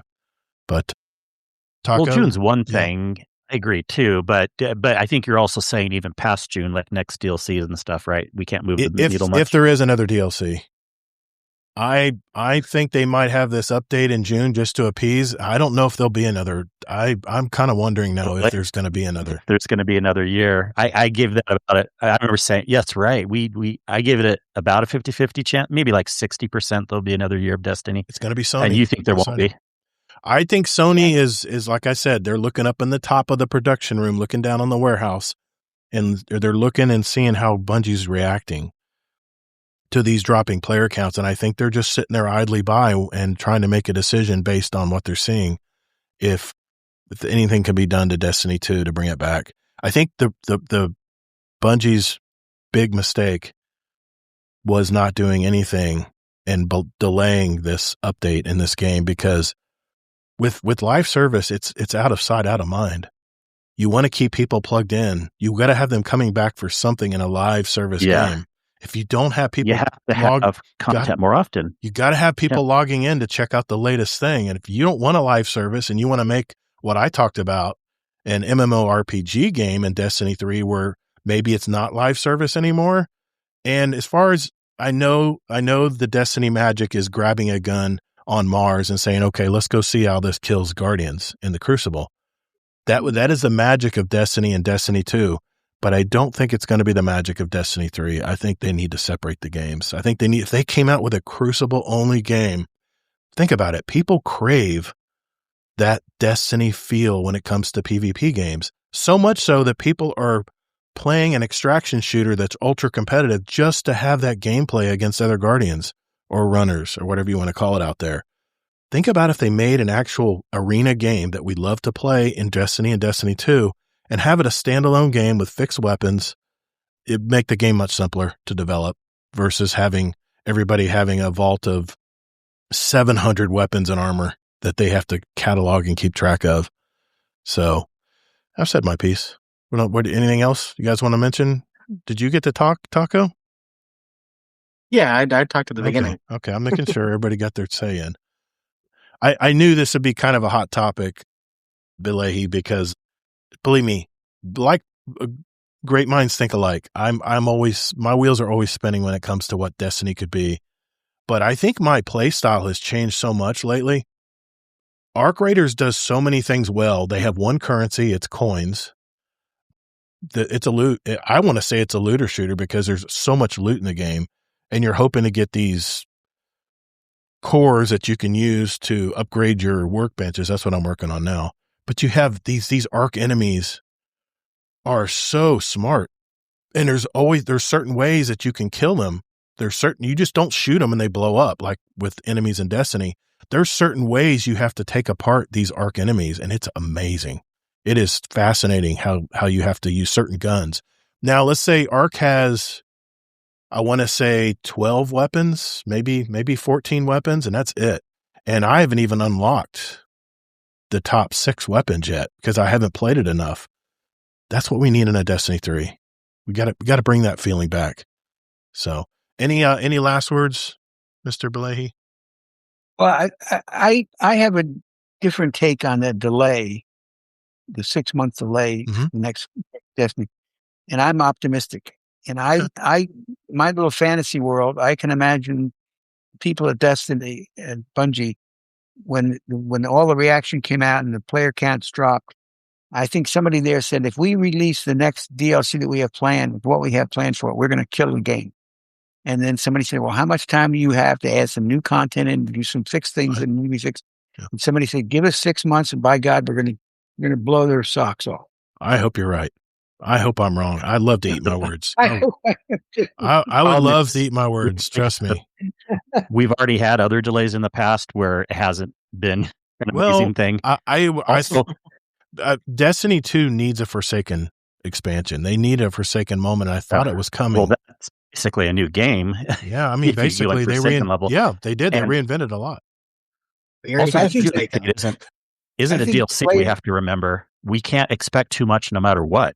The DLC is coming after this June update. Team's not the same size. Yeah. What were you going to say, Taka? We've already had Forsaken. That was this game.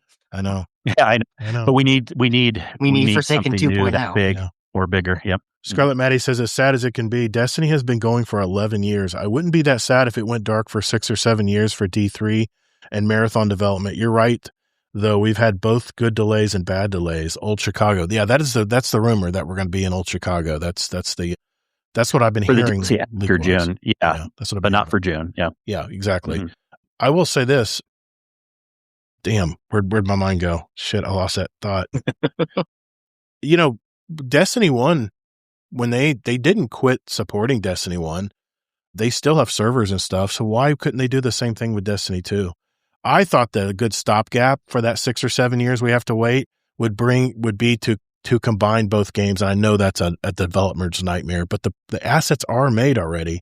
The artwork, at least the artwork has been made. Yes, they have to reshade everything. I know. Yeah. We've had that argument before. I won't go back down that. So cool. But if they had a Destiny Online game, I think that would buy time and good faith and goodwill with the Destiny game until then. But I don't know if they could pull that off. And it's not going to happen. But you're saying 11 years, Scarlett. What about World of Warcraft, man? What keeps people coming back to that game?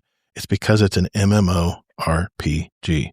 It's a living world. It's a living world that is always changing, and they're bringing new stuff in, every so often. They're keeping development. Yeah, they're doing a better job than Destiny is. That's the main thing. And they've been around for God, I don't know what, 17 years, 25 years. I think. Are you serious? Warcraft. 25 years. That's the whole Warcraft franchise. I think is like 30 years. Warcraft came out in 2004. World of Warcraft came out in 2004. And Warframe, 13 years, and they're keeping it good. People are still liking Warframe. If you look at their player counts, it's boring. It's a straight line. Nobody's leaving that game. They have the same player count as they did on year 2. I think we've kind of led into a secondary topic here that we've kind of touched on. And I think I want to bring a little bit more light to that since we kind of crossed that threshold. I think the problem that we're having, and this kind of ties into the meta talking points that Kingsley brought up too, is we're so focused on what Destiny could be, what it should be. We're saying everything that we want to see. I think we need to temper our expectations and come into the account of Destiny was made for a different time period. Like, it was made before live action service games were really a thing, and they didn't make Destiny 1 as a live action game. It was here's the main story, here's an expansion, here's the expansion, here's the expansion. We didn't have seasons. We molded Destiny 2 into a seasonal format. It wasn't originally made for a seasonal format. Season 1 was Curse of Osiris, which the original taglines for Curse of Osiris, and Bungie's lost my faith multiple times throughout the cycle of their career. Like when they announced that they were splitting from Microsoft and the last thing they gave us was Halo Reach, I was disappointed because it felt like they stripped away the identity of Halo and made it more like, here's Call of Duty with some Halo bits. Yeah, they were wanting That's my personal opinion. They were wanting to move on, man. They had their vision. 100%. They did that because they had to stand up to their deal with Microsoft. The second time I lost my faith in Destiny was when After Taken King came out, they said, hey, we're gonna let Destiny rest and we're going to work on Destiny 2.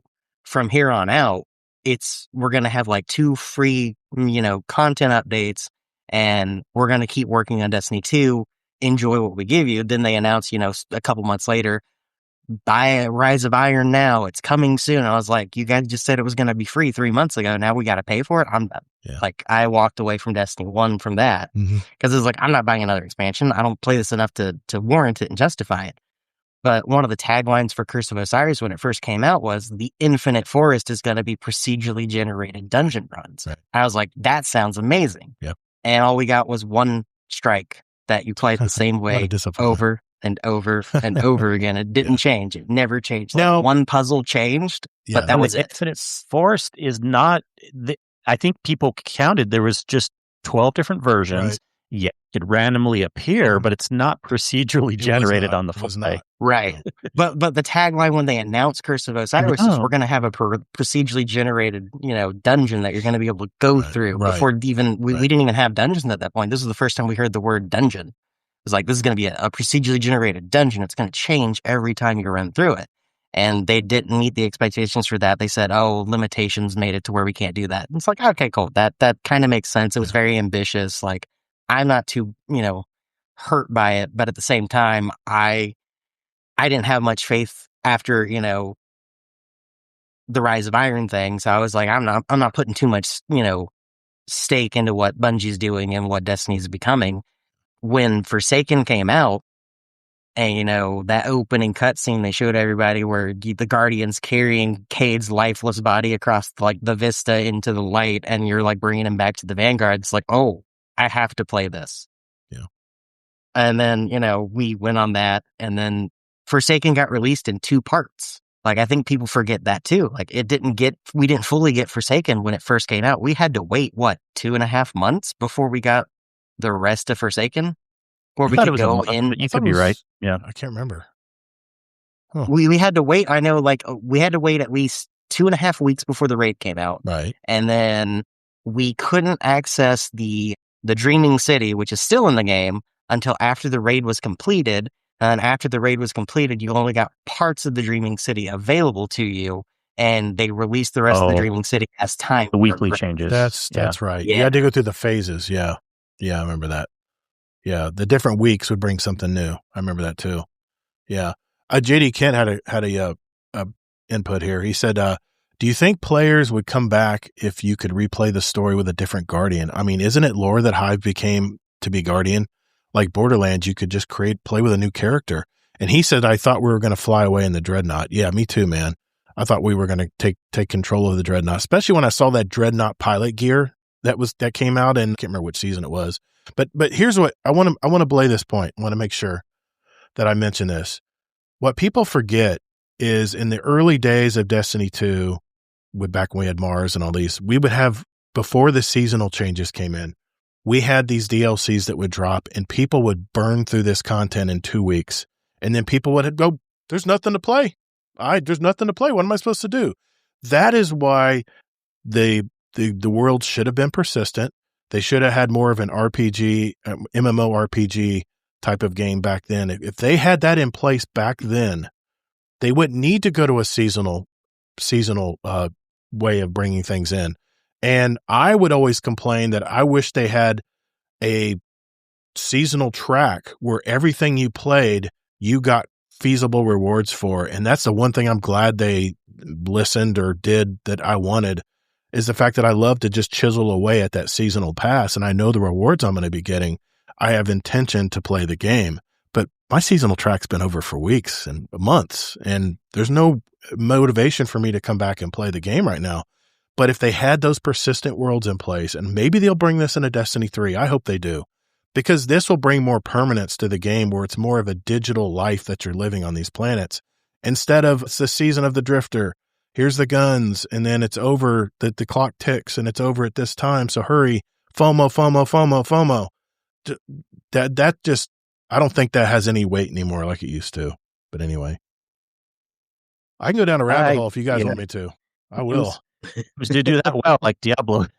I kind of feel like this thing that JD Kent said mixed with like a halfway point. I really like if a Destiny 3 could have reasons for playing like enemy characters, and like maybe 1 month or 1 season, there's a reason to play a certain different character, whether that means a guardian or an enemy or whatever. Yeah. And it could be really interesting because there's a reason. It gives you a reason.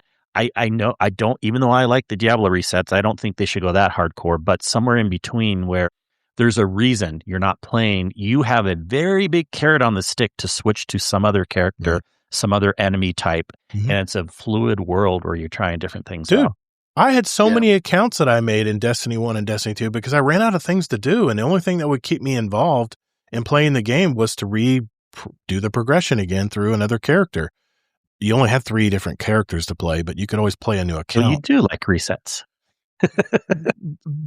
I like resets. I like resets if the seasonal stuff I can still try to earn the past seasonal stuff. And from what I hear, Marathon is doing that, which is a big win for me. But the fact that everything wipes in 3 months, it just doesn't fit how I try to play the game. So Arc Raiders does, and Marathon doesn't. So, and I'm not crazy about third person shooters, man. Over the shoulder shooters, I like the first person perspective, but it's involving me enough in all these worlds. And I took a lot of video clips of a lot of these worlds I've been traversing. It's very much Destiny-like, man. The skylines are just beautiful. But anyway, Scarlet Maddie says, before we go here, I think D3 would be a great as a survival shooter. Yeah, that's what one of our guests last week said, that's what I'm wanting it to be. Yeah, that would be a great. I mean, like Red Dead Redemption, you have to actually make a living in that world to be self-sufficient. And imagine worrying about blood loss, hunger, thirst, stamina. Exactly. That's part of an MMO or an RPG type game. You have things you have to balance. And even if people go to video games so they don't have to think about stuff like that. But if they lived a digital life in this world and could do it differently, your imagination could go wild there. So, but that's the way I like to play. I like to collect. I like to make sure I have everything in it. And Deadpool Merc says, I would love to play as a Hive Guardian. Yeah. We thought that we're going to do that. We thought they were going to bring Fallen and different types of characters that could become Guardians, but it never happened. So I tell you, we could talk all night about Destiny, but Mr. Bilehi, thank you for bringing that to our attention tonight. I appreciate your input, and every week that you've gave us really great input. I really appreciate that. That's why I want to bring you on tonight, because you've always had such really thorough feedback every week that we have a show. And I've been wanting to use that feedback that you gave us in the Discord for probably 3 weeks now. You can ask Kingsley, and we had to cut it because of this exact moment. We spent 43 minutes talking about this topic. It's easy to get into it. So we'll put a knot in it there and get on to our last topic, where I'll be talking about video game movies right after this. All right, for the final topic of the night, I wanted to bring up something that I've been reading up on, and that is the question, why are video game movies so damn bad? I remember the first Mortal Kombat movie that came out. I thought it was actually pretty good, especially when it highlighted a lot of my favorite characters in the game. I mean, for me, it was all the way back to the arcade games that I played and put tons of quarters in, only to get face smashed and my guts pulled out of my body.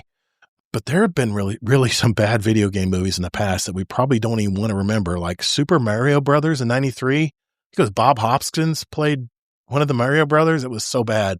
Street Fighter, 1994, Blood Rain in 2005. Every Silent Hill movie I don't think is good at all. Assassin's Creed tried to do a movie in 2016, and who can forget the recent failure of Borderlands, the movie? So much star power wasted on a movie that had so much potential with all its strong character arcs and lore from that game, just wasted. Well, from what I'm discovering, the first hurdle if you want to create a video game movie is getting past the gatekeepers. But by that I mean WGA, the Writers Guild of America. From what I understand, the union rules ban video game writers from the writers' room. They don't consider video game writers to be, quote, eligible work for membership. Hollywood loves the stories in video games, but they don't think our writers are good enough for TV. And without those TV and film credits, they're not eligible for membership. So there's the dilemma when it comes to including writers. Now, what better people to write a video game movie than the writers who created these worlds? That is a major setback if you're wanting to have your own IP and you want to make it into a movie. Even the biggest creators can get burned. Remember George Lucas sold Star Wars?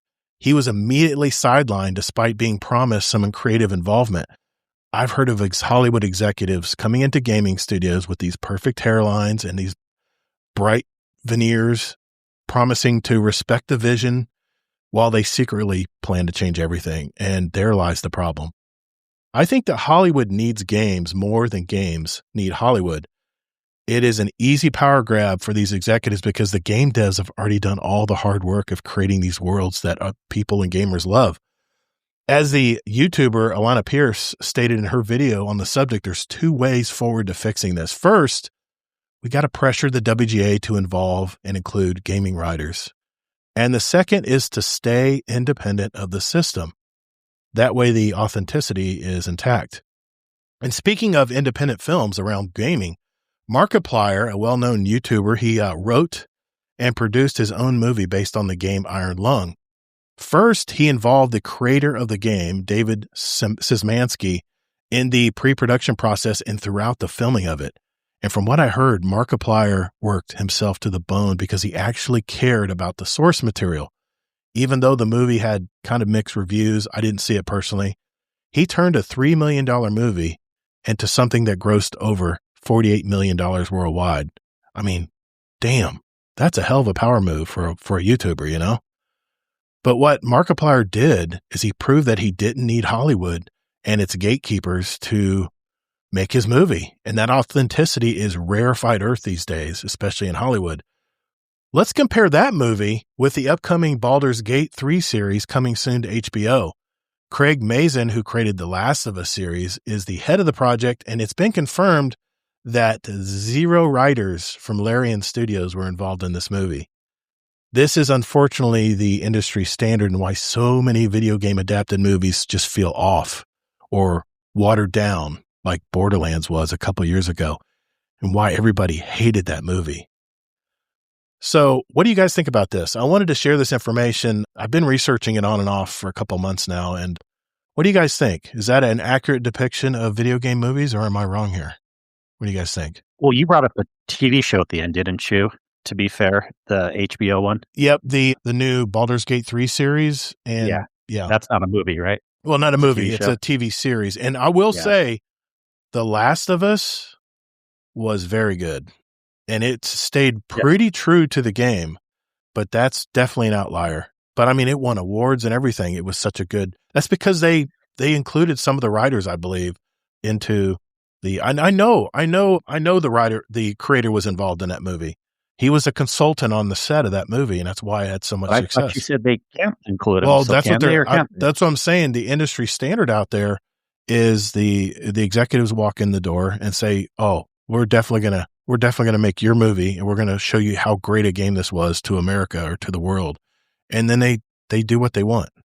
So, well, I think it's not as much about the writing situation. I think the reason why, since you brought up, I was only going to stay in movies, but since you brought up the TV show thing, the reason why they're often better than movies is because you have more time to develop things. And then if you want to have a good video game movie, which there has been some, they need to be animated. I know you don't like that answer, but you can, like Super Mario Brothers and stuff, but you can have so much more leeway with an animated movie. You don't need the special effects because it's all animated, the special effects. And in the Mario movie, and most of the video game adapted movies do very well, but let's face it, they're animated. Most of them are probably made for children, or which is great. Big fans of the game. No, don't put it on children. Fine. That's just your bias speaking. It is definitely my bias. Plenty of adults love that movie. I'm not a fan of animated films. I know. But don't say they're just for children. Spider-Man into the the Spider-Verse was very good though. That was a mature animated movie, and it was very good. Even my wife liked it. She hates superhero movies, so there are exceptions out there. But I think the major point is that maybe it's getting better now, but Baldur's Gate 3 has nobody from Larian Studios, at least has any input on keeping the authenticity of the game. And I'm just curious what it's gonna become, you know? Well, too early to say on that one, of course. I still think it has a better chance in a TV show than as a movie. So hopefully it'll be okay there. Chris, what you guys think? What do you guys think? Taco? Mr. Bleedy?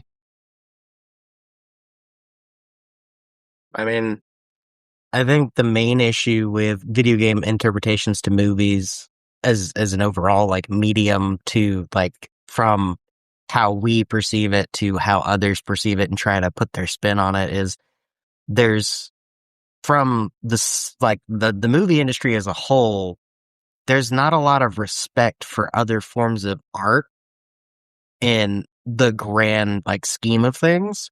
They typically have like their own inner circles of like, well, you know, that musical was great, but I can make it better.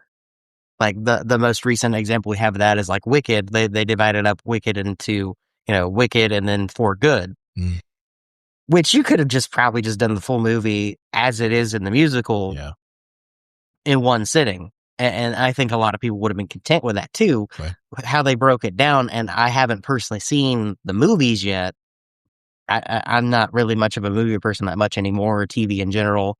Every once in a while, I'll like get a wild hair to go watch something, and then I'll like burn through a show that I've seen hundreds of times that I can just have on in the background or something. Not a lot of new content. movie or TV related that I go through recently. But I know the reasoning behind that is they wanted to give more context to background information that's not necessarily directly said in the musical itself, but it's more like alluded to in the background or like the framing of a shot and a scene transition. The other issue that you have is there's a lot of people in the movie industry who are just like, well, that writer was dumb. I can do better. And they want to make their own twist to it. Yeah. Like, how many mummy interpretations have we had in the last 25 years? Did you see the Now new we one have coming this out? newest one. It's nothing like The Mummy. It's like a horror flick. It's nuts. Well, like the tagline for the movie that I saw that instantly turned me off, because I like the Brendan Fraser movies. We actually, Yes. me and my friends, we went recently to go see the Mummy Returns 25th anniversary in yeah, theaters a couple weeks back. Mhm. Even the CGI that was kind of bad in that time frame was considered state of the art at the time. It still kind of held up pretty well in certain scenes. There were other scenes where it didn't, but and in some scenes the CGI looked really good. But the tagline for the new Mummy movie was like, "What happened to Katie?" It's like, that sounds very Egyptian and They already ancient. made First that meet movie. Katie. They already made that movie in the 80s or in the 70s. The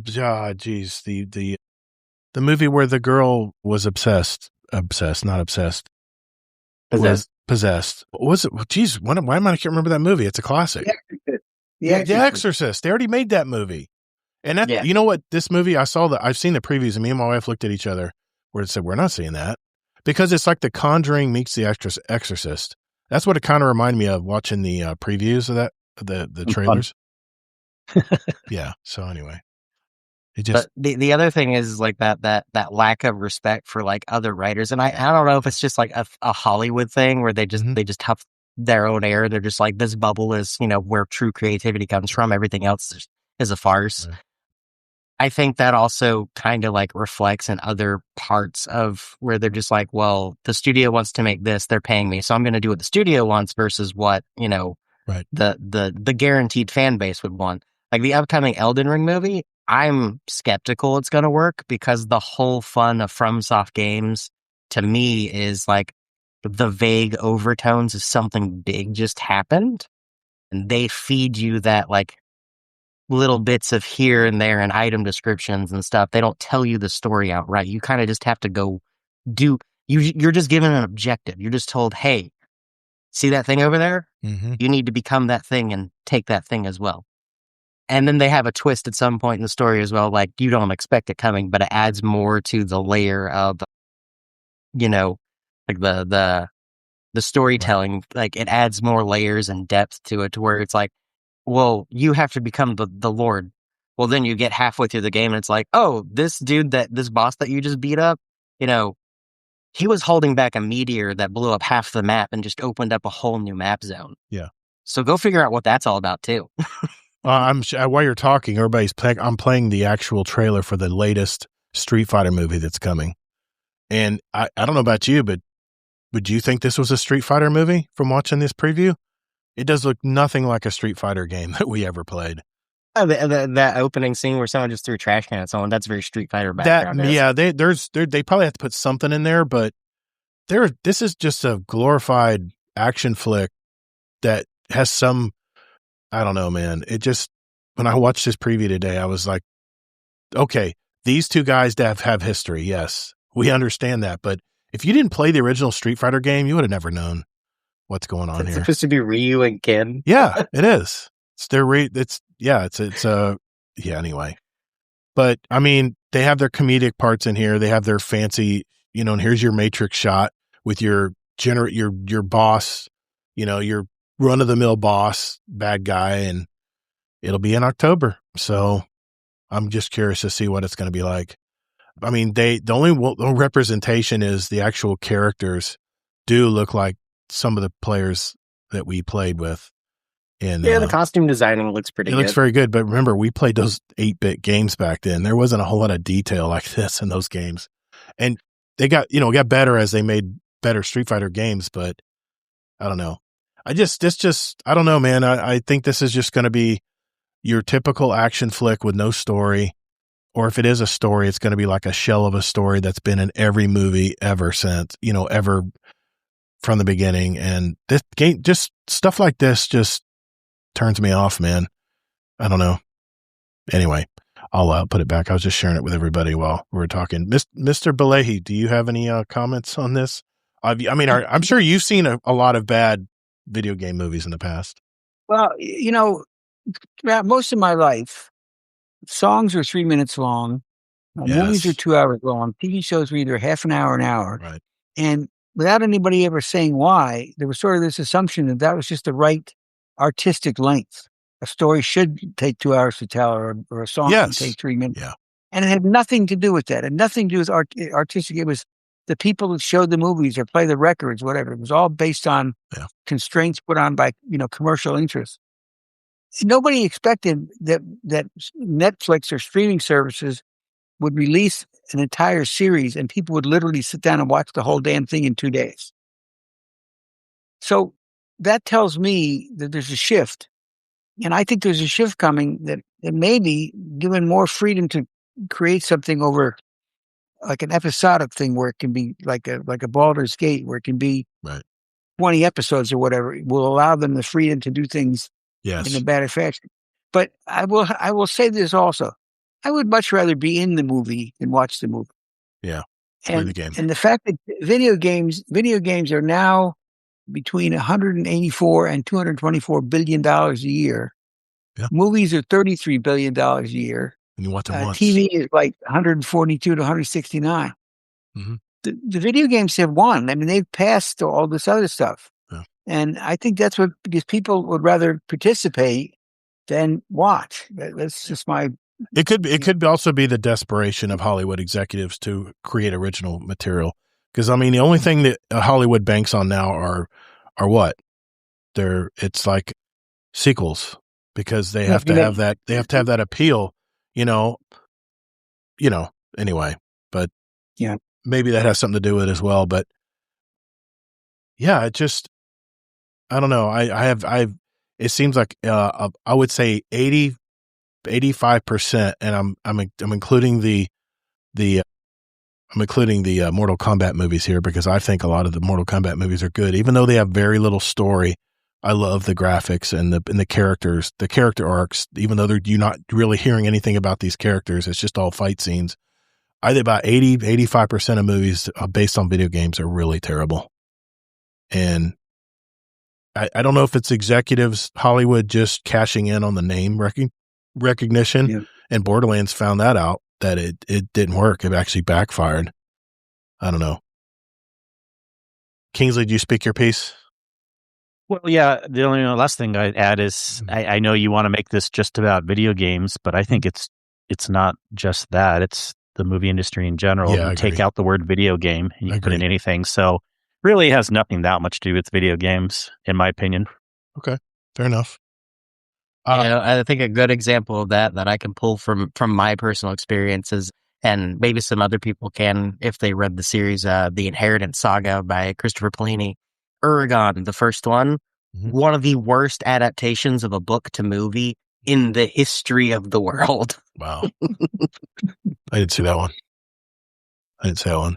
Now, if you've never read the book, apparently it's a good movie, but if you've read the book, it's one of the worst movies of all time. Really? Oh, wow. Just has nothing to do with it. Now, I will say this. I think the streaming / TV series, I think, have gotten better because of what Mr. Balehi said.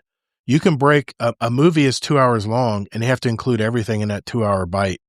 Whereas, let's face it, if you're doing 10 1 hour episodes of, let's just say Fallout, because Fallout is another example of a video game movie that was done somewhat pretty good.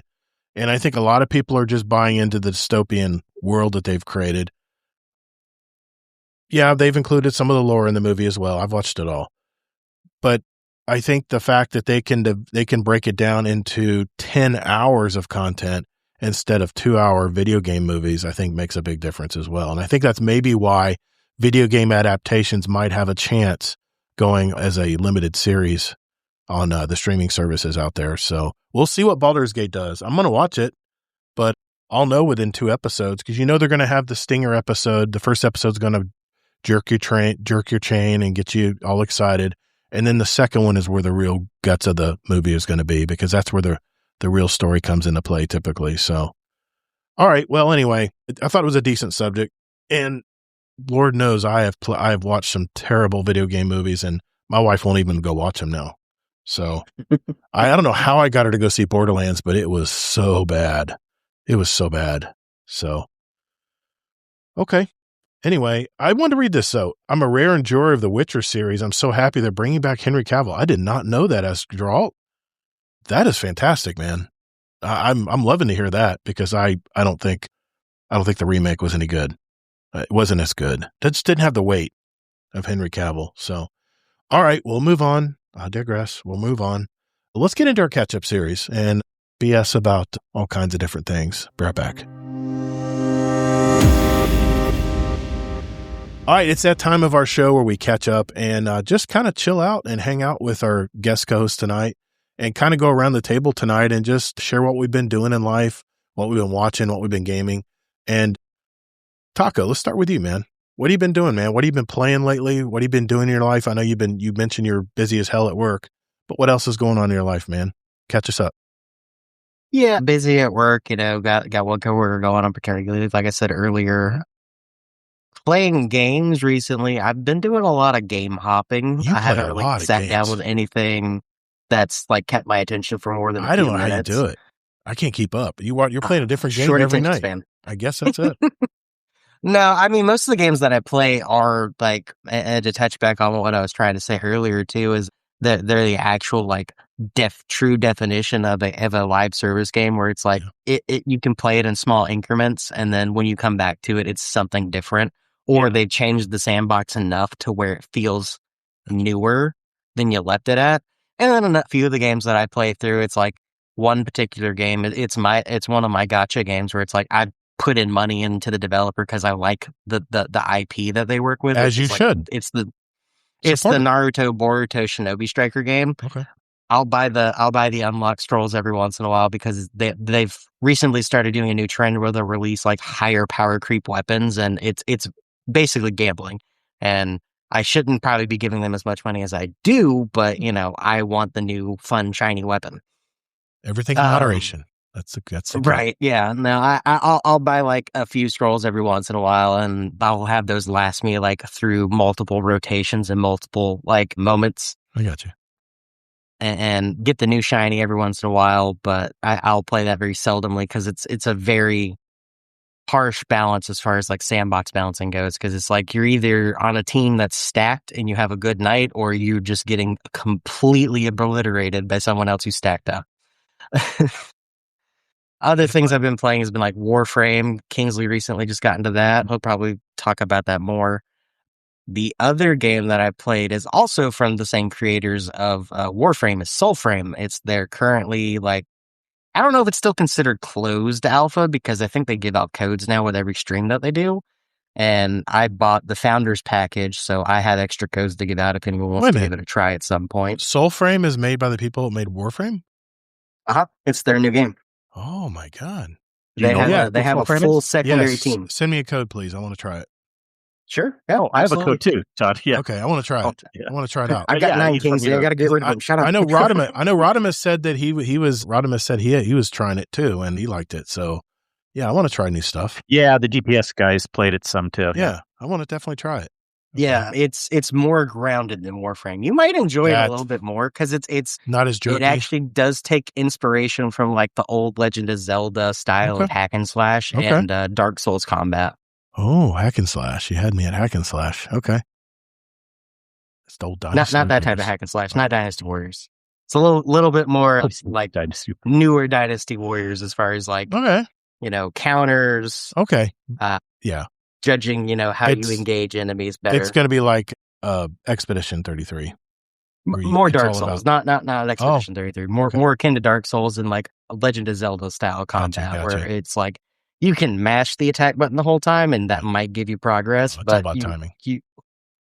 Timing, or just planning out your engagement versus just going in there and smashing the attack button and doing the really cool, ultimate finisher in Dynasty Warriors. Yeah. Okay. I definitely try it. Outside of gaming, I'm going on a solo trip to Vegas at the end of the month Nice. for MagicCon. So Okay. that'll be fun. That's what I'm preparing for. Oh yeah, man. Sorry, for what? MagicCon. Oh, nice. Yeah, I love Vegas. If you need any tips, DM me because I've been there many times. He doesn't live far. He doesn't live far away. He can probably meet you there. Kingsley, come meet me for a beer. I won't drink, but I'll buy you one. There you go. He'll drink it. Awesome, man. MagicCon. That's awesome. All right. I never get into that game, but card games are really cool, man. A lot of people like them. I've got a ton of cards. I'll meet you one day and I'll teach you how to play. My son got me into a card game. It's not as popular, called Dimension, or I can't remember the name of it, but it's very much like that game. Anyway, Mr. B. Leahy, what's been going on in your life, sir? Catch us up. This last weekend there was a little mini board game convention in Savannah, Georgia. I'm a big board game fan. Awesome. So I went to that Saturday and Sunday. And actually, normally on Thursday nights, I go to a board game night over in Beaufort, South Carolina. So that's when and on the way over and on the way back is when I listened to the previous week's GDC podcast. You mean GDR? It's all right. And BGR, sorry. It's all right. And I actually started learning. Have you ever heard of a game called Mahjong? I've heard of it. Oh, yeah. I've never played it. It's a Chinese game, correct? Yeah. There's a solitaire that they call Mahjong, which is not really Mahjong. It just uses the tiles. Okay. But it's this 1,500-year-old game in China that around the turn of the century, like the 1900s, some Americans saw it and said, I bet Americans would like to play this. And he brought it over and companies like Parker Brothers started making it. And it was a big popular game, and it's still played by, I guess I would say mostly old ladies, but it's kind of like a rummy game. I've seen it in movies where older baby Chinese ladies play it. Yeah, exactly. Like Chinatown. Crazy Rich Asians. I saw it in that too, but it was like they were referring to like Chinatown in a major city or something. Yeah. But it's kind of interesting. It's kind of fun to play with the tiles. They're more fun cards. So I've been learning that, and I've been playing some music. I play with a bunch of guys that play guitars. I play a drum, a little cajon. Okay, doing that. Didn't know that about you. Oh yeah, there's no end to my hobbies. And you're a well-rounded guy. You got a musical influence too. That's awesome. Yeah, just having a lot of fun, and believe it or not, I've been playing Destiny. Good for you. I do have too. And I have to thank Kingsley. Kingsley, on one of the shows, recommended that the best place to get progression is play the fire team activity on the portal. That's right. And it's really, if you get with the right teammates, it goes very well. So I've been enjoying that. Good. And I bought Marathon, and I played a little bit. Mm-hmm. Not Marathon, Arc Raiders. Yeah. So Kingsley and some executive at Bungie both said I shouldn't buy Marathon, so I didn't. But and we said that if you're not into a hardcore game, if you're not into if you're not into PvP, do not buy Marathon. PvP, yeah, exactly. Yeah. But so far, Kingsley's advice has been very good. He also recommended Division 2, and that really is an amazing game. I played that a little bit. Oh, how far? So you played that a bit? I didn't know. Yeah, I got when you talked about it in the show one night, and they had a big promotion. Yep. They were selling on it for like $3 because they were about to bring out the new location. So I bought that, and like I said, at the time I got it, I was still playing a lot of Destiny, so I still get attracted by Destiny. But it's very well done. I agree with your assessment. It's really nice.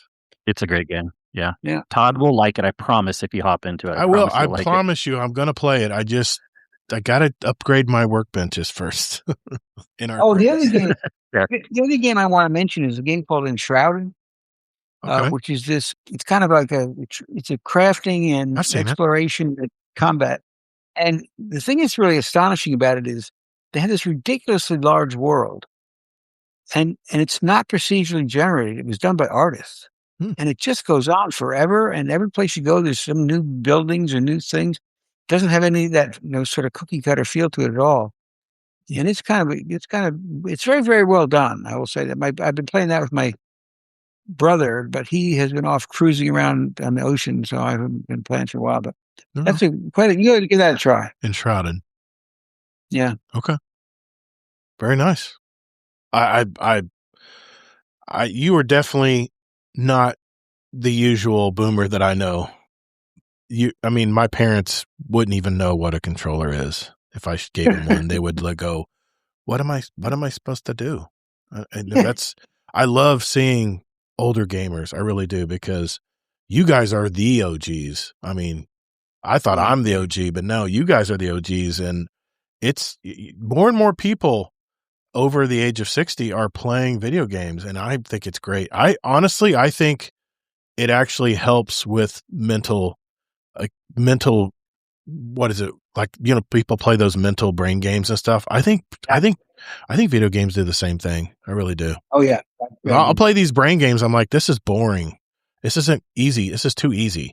And then I'll go play a shooter game where my reflexes and my eye-hand coordination has to be perfect. And the fact that I play a lot of shooters, I think that's one of the reasons I played baseball and stuff, where eye-hand coordination was always big with me. And that's kept my eye-hand coordination, is the fact that I can wait for a dot to line up over a player's head and perfectly know when to shoot. Those are skills that's hard to acquire, especially as you get older. So kudos to you, sir. I love seeing it. Thank you. Kingsley Mac, what have you been doing this week, man?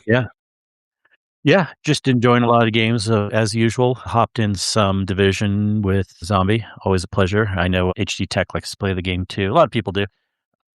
But probably the biggest thing I've been doing the last week or so is Warframe. I talked about it more so on last week's episode when I first announced I started playing that game, but boy, it has the hooks in me, and there's a lot of content there. And the way so far of the grinding, replayable things that I'm seeing how they work seem to be a little more interesting to me than maybe like how some other games, Destiny does it, but we'll see. I'm sure I could potentially get bored of Warframe also, but it doesn't matter because there's tons in it right now.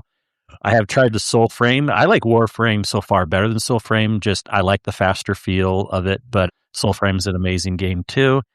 I have codes also, so people hit me up between Taco King, who has a bunch, and I have a couple. We can get people some codes. Nice. But also anyone who wants to try Warframe, I think there's a lot of people in the community that have already been playing it and would love to hop back in, help people out, or just people have always heard about it forever, like me. I think it doesn't mean just because you play Destiny, you're guaranteed to like it, but there is a pretty big overlap. I think a pretty good chance you'll like Warframe if you like Destiny. Yeah, it's sci-fi, fantasy worlds. Yep. Yeah, and it's not just so much that, but also the looter shooter aspect, everything like that. Definitely has loot. And it is free. And the only slightly annoying thing, it does it better than most free-to-play games, is when you're occasionally crafting stuff, blueprinting stuff, you have to wait. You could buy a skip if you want, whatever. But I might put money in it sometime too. Taco King, but I haven't yet. I'm just kind of waiting. You don't have to put money into it. Just I can bankroll you for a little bit. I got so much platinum from all the Prime frames I bought over the years. That's awesome. Yep. And that's right. You can trade things. And can you trade in Warframe? Not everything, but okay. Yeah, that's awesome. Most things. I love that. Yeah. I love that aspect. Yep. But so I've been having a lot of fun with that, and I'm really excited. Week and a half, you know what I'm talking about also. Oh yeah. Be hopping. We still got to link up and play together at some point. Yeah, let's do that. I might want to do the campaign solo first, but like I'm 100%, down.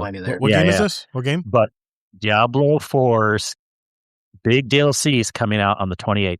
Lord of Hatred. Mephisto finally gets the spotlight he's deserved for 20 years now. That's way too many games to play. If you watched less movies, you would have more. I think I would. I know. I really like playing overhead shooters. I really do. I think I would like it. That's my problem, though. I'm afraid I would like it too much. The thing about Diablo is it feels so clean and easy, even though it really isn't. It has a very complicated, not complicated, but a very deep end game you can get into, but it doesn't feel complicated. Just kind of, it feels so easy and clean compared to a lot of other games, if that makes sense. Okay. And the thing that I like about Diablo 2 is even though they have that FOMO like season vibe going for a lot of it, they still leave some aspect of each season just like in the background somewhere, and you'll naturally just come across that power creep at some point, and it just adds that variety to the game that makes it so much better. Yeah, it's so good. I mean, I've always liked Diablo games. There's times where I fell out of it, like I didn't do Diablo 3s later on, especially when it started attempting some seasonal stuff. Diablo 4, when it first came out, I was in it hard for a bit, but I tried like the first season a little bit, but then I kind of stopped. But finally got back into it again. I mean, I've had a huge history with Diablo, playing the original game even since I was kind of a kid and stuff, but it's been fun over the years. And then just want to mention too, a little bit of Destiny stuff. You can mention Saturday Night Raid stuff, but Wednesday had a really fun raid. We did Garden last night, and it's always fun with the crew, and it's fun. This is, again, why I love raids. It can be frustrating and fun. And what I mean is, like, I don't mean frustrating like I'm having a bad time. I mean, like, it's like, okay, now we got to figure out how to make this work. Right. Making the mechanic on what's happening. You know, it's so interesting. Like, we get through the first 3 encounters, and we even had things that were messed up, but in each of those encounters, we were able to like change things on the fly, usually with no wipe or maybe one wipe. And there was a few times where I was like, okay, based on the crew and even my experience and everything, like, I don't know if we'll get this, but then we pushed forward and kind of the first 3 encounters. And then, of course, the last encounter, things went downhill, and then we were there for like the same amount of time we spent in the first 3 encounters, but we got it done. But, you know, the ebb and flow of that is what kind of makes it fun.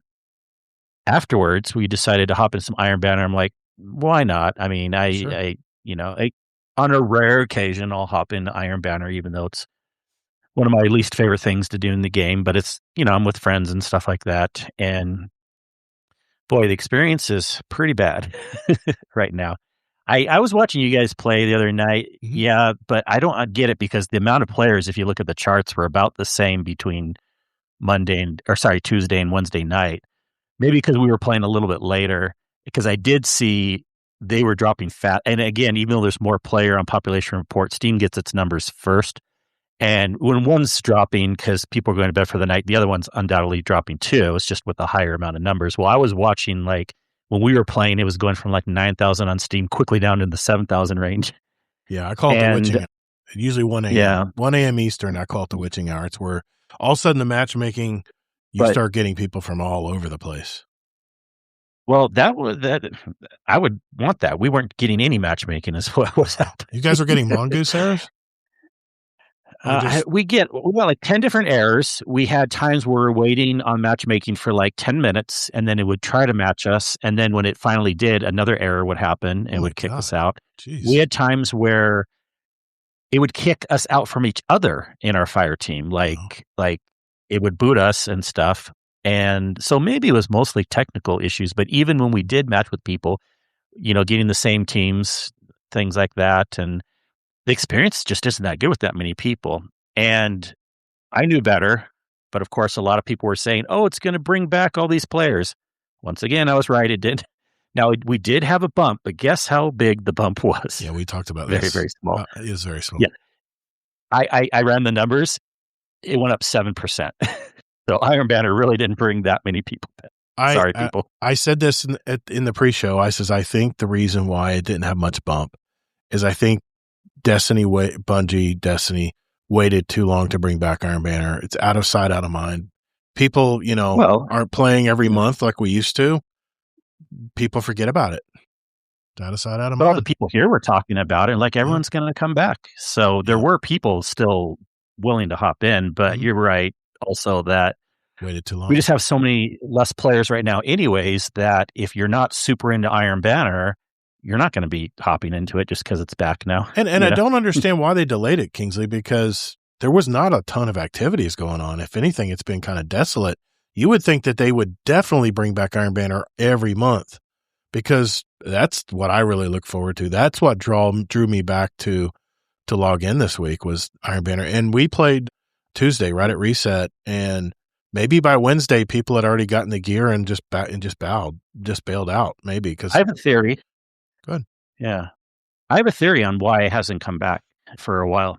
There was a rumor or a leak a while ago, probably 6 months ago now, that this update, maybe it was like 4 months, I don't know, but this update coming up that was supposed to be here by now, but got delayed to June. There was a rumor that something was going to be changing or happening biggish with Iron Banner. Yes. Well, I think that's why it wasn't on the calendar, because A, we were supposed to have the update already by now. That's true. And B, they were kind of holding off on giving us a lot of Iron Banner as like a thing, like we're working on it and we're going to have a revamped version.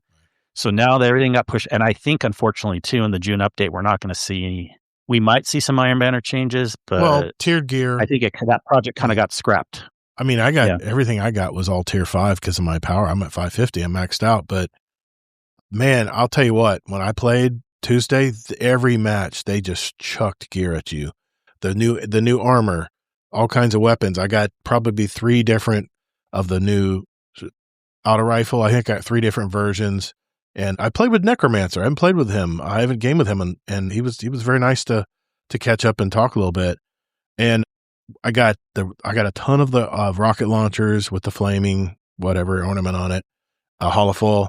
I got a bunch of the area of effect launchers, the primary launcher, grenade launchers. I mean, I got more loot than I needed, and the only reason I wanted to keep playing is I wanted the new emblem. The new emblem. I'm big on emblems, but I'm probably not going to play to get the yellow banana shader. I probably won't play enough because, one, it's yellow. I'll never use it. And you have to get all the way in the back part of the track for the week, which means you got to put some games in to get it. And I don't know, man. I mean, they had a new banner. They had a new weapon. They had some, they had some other weapons that they had some holofoil versions of and stuff. I thought that was really good. But yeah, that's about it. I don't care about all the loot being dropped. I kind of agree with Billy and everyone. Like, we have too many weapons. I would actually want loot to be a little more rare, so it's more meaningful when we get it. Yeah, I'm just going to call him Mr. Leahy. I think that's the easiest way to say his name because I know what his name means. Leahy. There you go. You can call me Bill. I mean, Bill. Okay, I like that too. There we go. We like names. I like that. Yeah. Anything else you want to mention, Kingsley? I think that's about it. It's a pretty full week, man. Yeah, my wife and I went this past week to see a movie in the theater. I want to make sure I give you my review of this one. It's a movie starring Jason Segel and Samara Weaving called Over Your Dead Body. It's about a Hollywood couple that is just unhappy with life and marriage, and they both decide to murder each other at a cabin retreat, only to be interrupted by fugitives from the law, starring Juliette Lewis and Timothy Olyphant, which right now is one of my most favorite actors. He's having a reemergence. I love seeing him in movies now. Rotten Tomatoes has it at 70%, 7.3 on IMDb. I'm kind of in the ballpark of these scores. It was funny. I thought it was entertaining, but the movie critic in me thought some of the parts could have been done differently. But overall, I thought it was a good streaming movie on a random Tuesday night if you're looking for something kind of wacky and fun and action-y to watch. It doesn't take itself too seriously. I give it some 3.5 stars. It was a good movie. It was a good movie to me, and it was worth the trip to the theater. But like I said, even though my seat was broken, by the way, I had to move over on the other side of my wife, where an older lady had her purse on the seat next to me, and she was eyeballing me the entire movie. I'm like, lady, I don't want your purse. Please quit looking at me like I'm going to take your damn purse. I mean, come on, lady. She obviously hadn't been to movie theaters very often. But last Sunday, we saw Demetri Martin, the real popular comedian. He was in Orlando for Sunday night. We saw him at the Plaza in Orlando. And if you guys don't know the Plaza, it's a theater that I went and saw Jaws with my parents back in 1975. That theater has not changed a bit. And we went to a mom and pop play. If you're down down off Bumby in downtown Orlando, and I'm talking about West Orlando, not downtown, there is a joint that you got to check out. It's called Smoke and Donuts. This is a mom and pop operation. Their barbecue falls off the bone. It's an old converted service station. And it's funny. You go in there, it has a personality. You know, those restaurants, you just have a personality to them. You got a guy at the beginning at the front that welcomes you in, and he's like a DJ on the side. He has like a record collection he's playing. All this, and we had like rap music, we had like all kinds. I mean, it was all over the place. We had like Dixie and swing music, and I was like, what is going on with this music? Anyway, fantastic food, but what you got to go there for is the damn donut. We had a donut called the Salty Englishman, and it is a regular cake donut that's been, I don't know what the process is, but it was just like butter. It was so smooth. I've never had a donut as good. And it was crusted with sea salt and caramel, and it had some toffee on top of it. Oh my God. I can still taste that donut. So if you're ever in downtown Orlando, look up Smoke and Donuts. Fantastic joint. And it didn't break the bank either, man. So check that place out. We went there to eat before we saw the show. I've been jumping Arc Raiders, man. Arc Raiders has got its hooks in me. It reminds me of the early Destiny days, man. I'm walking around these worlds, and I don't really think of Arc Raiders as a PvP game. Maybe as I get more higher level and I'm starting to go for more intense events in the game, because they have all kinds of different events. I mean, you can go in the same map when there's a hurricane going on, and you get much better loot, but the wind's blowing you around and stuff. But I'm sure it's more competitive. But for right now, 98% of all my games, I've never had to worry about getting shot at by another Guardian. Versus Marathon. You tourist. Versus Marathon. No, I will not pull the trigger. I don't want to get in those lobbies. And versus Marathon, where it was literally you were playing, had to rat it out if you're playing solo. So I'm loving it. Like I said, I'm trying to work on all my workbenches so I can craft some really cool stuff. But I haven't even unlocked the best weapons in the game yet, and I'm still having a great time playing. Shout out to the raid group. Saturday night, we tried again the final encounter of Salvation's Edge, and shout out to Allocate, Rona Red Lion, Sin, Zombie Pops, and of course, Kingsley Mac. We all hung out. We tried again. We just could not get it done. And I think it's just going to be fun, and I maybe feel like we accomplished something once we do figure it all out with all the mechanics syncing perfectly. And hopefully that exotic will drop for me as well. But here's hoping. Need more Gator Duppus. You have a 5% chance, though. Yeah, we do. 5%. You think they give you a chance every time you're on that encounter, but it doesn't work that way, unfortunately. Hey, Guardians, if you would like to ask us a question for the show, head over to guardiandowncast.com to send us a voicemail or email us with your question. However, the best way to send us a question is to write it out in our podcast questions channel in our Discord community. You can access it on the Discord app on your phone or on the web. It's discord.gg/Guardian Downcast. Don't think about it. Just do it. Do it right now. The links are in our show notes. Later, Guardians.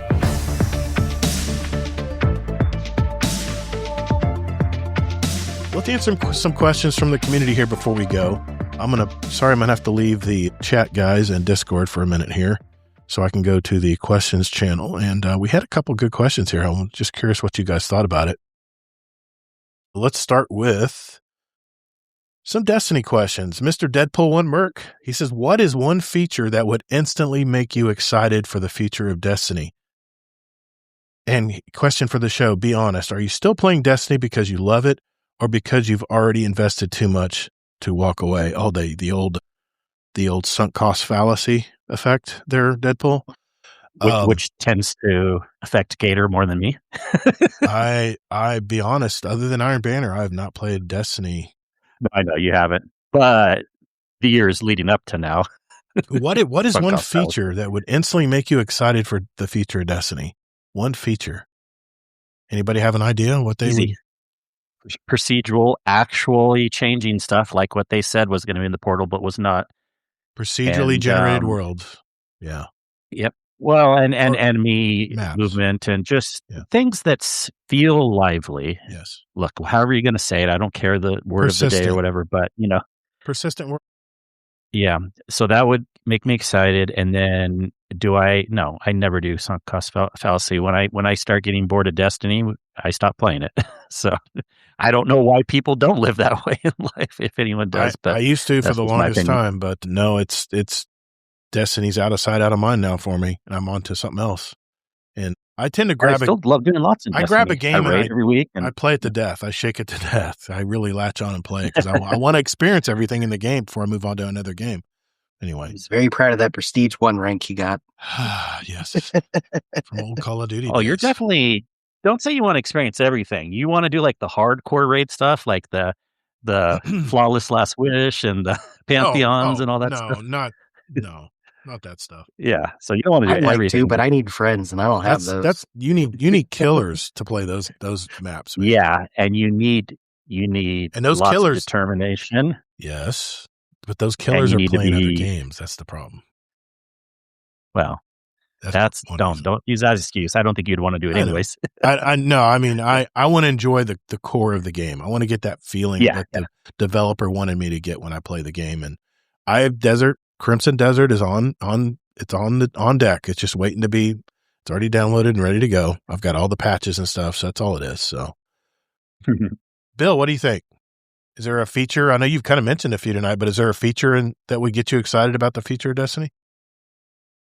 I do like the idea of having activities where the bad guys aren't always in exactly the same place. I love the idea of just coming out of nowhere. In fact, right now, they've done some of the strikes and some of the lost sectors. They've gone in and redone. And when I walk in and suddenly realize that, I get excited. Like, oh, here's a new challenge. It's just like they're not all just exactly the lost sectors have changed. Yeah. Oh, I'll have to look into this. I love lost sectors, like little mini dungeons. Okay. Yeah. What do you think, Taco? What do you mean by that? What's changed? He says they changed. Well, anyways, we don't need to talk about it right now, but I'll look into it. I love lost sectors. Investigation time. Yeah. Yep. I don't know if there's any like real one feature that would bring me back for like any staying power at this point. Cause I mean, as far as like content goes in Destiny outside of like doing raids more consistently, there's not a lot I haven't done. So there's not a lot of draw for me to come back in unless my group that I usually play with wants to. We're going to try and do some Iron Banner this weekend, but I don't see that lasting too long. We usually just run like the new dungeon, like at least once in a blue moon now. It used to be like 3-4 times a week because it was just giving us so much reward and loot rotation. And you could farm it. And that too. But I think a feature that would bring me back for just a little bit of staying power would be flamethrowers, as I said earlier. I would 100% just run around with a flamethrower, torching everything and laughing maniacally. And then if they shadow drop like a 6 subclass, I think that would bring a lot of people, not just myself, back for some staying power. How about a different character? Like a different class other than Titan? Different class would definitely be interesting because I like to experience, because I have one of each character ready to go on my account. And before they made it to where, your power level was shared account wide, I would consistently get all 3 characters up to the soft cap, if not the hard cap. Yeah. And Bill, you asked me in some feedback last week, why, if I like playing solo all the time, why do I want to play a group game like Destiny? And the reason is I want to be prepared when everyone's ready to play. So I'm always like for Arc Raiders, for instance, if I have some people want to jump in and go with the 3 stack and run in and do a certain activity in Arc Raiders, I want to make sure that I got the best weapons, that I can craft anything on the fly. I want to be ready. I don't want to be that guy who's like, do you have this? Oh, no, I don't have that. I can't make one either. So I'm always that guy who wants to make sure I'm fully prepared when it does come to the point that I play with others, especially like raids. That's a good example. I want to make sure that I already have a maxed out build with max health when I play Iron Banner, because I know that gives me more hit points when people are trying to shoot at me. I want to make sure that I have that perfect Warlock build when I run into Salvation's Edge. I just want to make sure I'm prepared, and that's the reason why I like to do a lot of the grind solo, and just kind of prepare for when I am asked to play in a group or something. So you asked that question last week, so I just want to answer it. Yeah, that makes sense. So that's just my play style, as Kingsley would say. So did you come up with something, Kingsley, for that? And you're antisocial. I'm what you call introverted, so I have to have recharge time. You know about this, Kingsley. No, I am too. I can. That's why I could joke about it. Yeah. I'm an extroverted introvert. I can turn it on when I need to, but then I have to recharge. I have to have alone time where I can. Even my wife knows this. We both are introverts, and we both have to, like, she goes and does puzzles. Oh yeah, and listens to an audiobook, and I just go in my office and grind and get stuff for my workbenches and Arc Raiders. Another question he had was, do you think Destiny is one big update away from a comeback, or is it past the point? I think we kind of answered that already, but if it was one big update away, remember what people were saying about Edge of Fate? Yeah. Remember what people were saying about Final Shape? And that was a pretty good one, but no, there's no way, even if they make a Forsaken level update, it wouldn't bring as many people back these days as it did with Forsaken. I still think it's a way better chance or shot if they make a new game versus a really big update. Yeah. You guys agree? Or... Oh, yeah. I do think the one difference is that I don't think Destiny's ever had this kind of fall off of player numbers. Yeah. No, it's the lowest it's ever been. Lowest. And so, I mean, the reaction of the Bungie team is going to either be, hang up the towel and say that's the end, or it's going to say, we're going to do something crazy that's going to blow our socks off. But one can always hope. Yeah. Mm-hmm. Some more general questions. Just want to get a couple here before we go. Dadbot Hero, do you think looter shooter genre is dying in the sense that there are no new IP stepping in to carry it forward, and that games like Destiny 2 aren't really pushing innovation anymore, leaving live service looter shooters like the Division 2 and Warframe as the only titles realistically capable of sustaining the genre over the next 5 to 10 years? You think the looter shooter genre is dying, guys, in the live service? Well, I don't know if necessarily looter shooter is dying, but I've said many times in the past, like, I don't know that creating a new live service game, even 3 years ago, is a right move. We've gotten oversaturated there, and a select few have been able to keep it going. Destiny has actually kept it going in a really good state too, even though it's not where we want it. Yeah. I'm just saying, and if you still look at, like, most people could agree it's been good for 6 years or 8 years or whatever, you name your number. But yeah, we and then we have games like the Division 2 and Warframe that are keeping things going. It's hard to answer that. I do think, like, companies necessarily shouldn't be focusing on making a new looter shooter, maybe, but and then we all kind of said earlier in the episode that we agree that Destiny 2 isn't really pushing innovation forward right now. So that's I would assume we agree on that point. I still think they're constrained by the older constructs of the game. That I think that's stopping a lot of innovation. Why they need a new game. So, Bill, Taco, you guys have anything you want to add to that? I think AI is going to blow our minds. I'm ready for it. I mean, if we're going to integrate it into our lives, I'm ready for it to. I'm ready to go to Zavala and he'll tell me to take a hike, kid. I ain't got time for you right now. It can have a personality. I'm busy. Is that your kink? You just want him to yell at you? No, it's not my kink. No, I'm just saying it would be. Can you imagine going to Zavala and instead of the canned thing that he always says when he does no expression on his face, and all of a sudden he turns around and goes, beat it, punk. You're a pleb. Get out of here. Yeah. I just scanned your stats. Get the hell off my platform. You have not put enough hours in, sir. Don't even talk to me. You haven't put enough hours in this week. You imagine that? And don't get me started with the Drifter. Really Don't get me started with the Drifter. Sorry, Dad. I'll play more. Drifter, what's the meaning of life? Can you imagine? Well, let me tell you, back when I was taking some shrooms back in the day.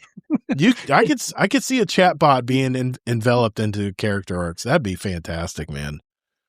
Just have it maybe tuned for the game context, Anyway. I'm telling you, try it. Just go into Gemini and say, I want you to pretend to be Amanda Halliday, and I'm going to interview you. I'll try it. It'll blow your mind. I'll try it. I use Gemini 3. I love Gemini. That's my game of choice. Okay. So I don't think, to answer his question, I don't think looter shooter genre is dying. In fact, I was watching videos of people playing Arc Raiders, and this one guy got all the blueprints in the game, but he wanted to open up. It was a YouTuber trying to find a map of all the blue. That's another thing I'm working on, is all the blueprints so I can make stuff on demand. And he goes, let me open it. I'll give it to you, but just let me open it. I just want to have that feel of it popping up. That's what looter shooters are all about right there, is that gambling aspect that we all love as gamers. We all love that chance that it could be in this box right here. That's I don't think it's dying. I think that's a core element of most games that keeps people playing. And I realize Arc Raiders is not a looter shooter, but in a way it kind of is. And it isn't. That's an aspect to it, you could say. Yeah. It's a draw. It's a draw for me. It's definitely an I think I aspect. have a more twisted take on this question. I think not looter shooters are just looter games in general. I don't think that's dying because that's more of a niche game genre. Yeah. I think we're going to see for the market soon, maybe over the next few years, I think live service chase games are going to start dying out as far as like new developments go. Yep. Yeah. That's kind of what I was saying too. Yeah. Yeah. I'm going to ask this question because this gentleman's going to be on the show next week, and I want to make sure I ask his question. I don't want him to ask it when he's on the show. Running Red Lion. This might be a longer term question to find examples for. Have you ever had a commercial pop in on a streaming service that really oddly fits the moment of the show you're watching? Like when a main character is caught in an inescapable situation before the break, and suddenly a motivational energy drink ad pops up, or an angry monster howl sets up suspense for when we return, then it cuts to a fiber commercial. I see these from time to time, and they seem almost too cleverly placed to be random. I mean, you like the AI stuff there, Bill. What do you think? You think that's AI in action now, or what? Does he mean fiber as in optical fibers, or does he mean fiber as in Metamucil? I don't know. Then it cuts to a fiber commercial. Maybe fiber internet. I don't know which one he's referring to there. I'm trying to draw the two together. You're my age, and you're watching television. They're always for Metamucil. Yeah, fiber. Yeah, got to. Yeah. What do you think, Taco? I mean, I can't really comment on that because everything I watch doesn't have commercials anymore. I got you. The last commercial I saw was literally in the movie theater, and we started seeing TV commercials for the big screen. I was like, did I just sign up for like cable? What happened here? I know. You'd be surprised what they screw commercials. In fact, before streaming, and I always paid for the streaming services that had no commercials. And before that, I had a TiVo since like the year 2001. So I was always skipping commercials. Yeah. So yeah, screw commercials. But I love the question, Ronan. I can't really think of an answer myself. Even in podcasting, I hate commercials. It's like 30 second. It's 2 minutes. It's gone. Let's get back to the dialogue. You know, I think commercials are going to ruin podcasting if we don't be careful. It's really, I don't want it to become radio. I really don't. It's what killed radio. You had 40% of your content was all screaming about a sale at the local Ford delership. You know, I don't want to hear that. I want to hear the damn music. Yeah, video killed the radio star. Maybe so. I don't know. Did you hear that? Todd? Video killed radio. MTV went down. Yeah, exactly. Yeah. And streaming killed MTV. True. I'm going to save this other question from Deadpool and Merc till next week. Hey, Guardian, our show runs on Duncan. I mean, it's supported by our community. And by that, I mean our Patreon community. We're nearly 100 strong now. And if you want to join an awesome group of people and get the benefits like a private channel with myself and Kingsley Mack and all of our other Patreon members out there, not to mention special badges in our Discord community, years of behind the scenes, special audio and video episodes just for our patrons, and it's really simple. Just go to GuardianDownCast.com and hit that Patreon button to find out more. You can also join us for free, so what do you got to lose? If you've received any value from the show today, keep those corporate sponsors out of our podcast by simply joining our awesome community at patreon.com/support Guardian Downcast. Later, Guardians. Hey, listeners, Future Gator here. So this is the part where I get to talk to you guys. Man, really good topics tonight. I mean, we kind of covered a lot of different areas tonight. That's what I love about this show. So I just want to thank you for listening to our show today. It really means a lot. It really does. And hopefully we kept you entertained. Do us a favor, though. If you do like what you're hearing, tell a friend about it. You can hit that share button right there on your podcast app and send it to someone who you think might enjoy it. By the way, if there's a topic that you want us to talk about, you can actually submit a topic or article or video or point of view, whatever you like, in our channel, in our Discord, Gaming Articles for Roundtable channel, and tell us why you think it'd be a good topic. And we'll take that into consideration when we're putting our shows together every week. I'm always looking for good topics, especially if it's from our listeners. And I also want to invite you to our Discord community. And I know if you're not familiar with Discord, remember the old forums in the old days? It's kind of like that, but it's a lot more interactive. And all you have to do is get the Discord app and go to discord.gg/Guardian Down Roundtable, all one word, and it will automatically send you right to our community.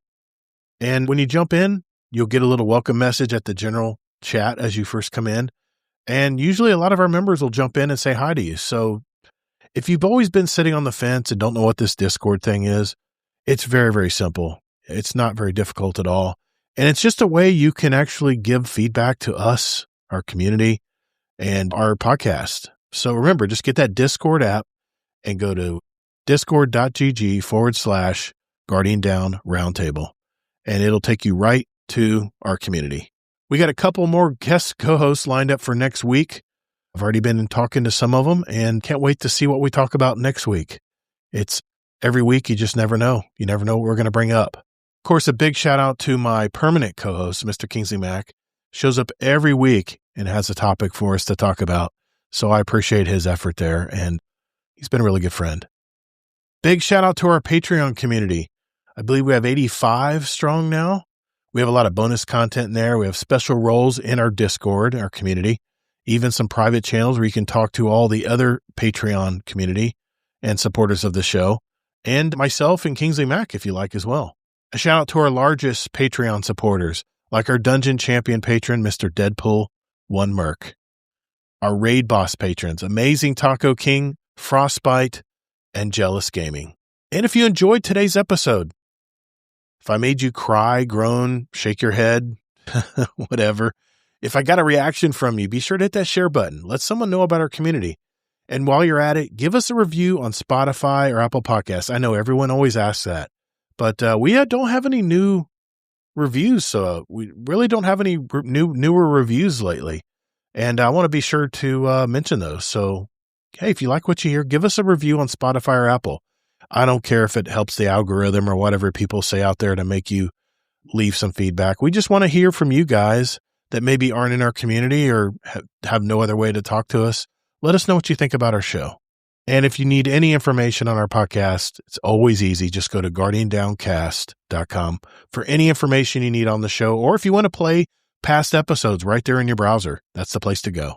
So for whatever game you're into these days, be sure to take breaks, hydrate, and touch grass. Mohawk Angel, our fist bump patron, has been in our community for over 3 years now. We appreciate you. The path to victory is long, but there's always hope. Fight! Thank you all so very much for listening, and whether in life or in your game, get your reps in. And later, Guardian.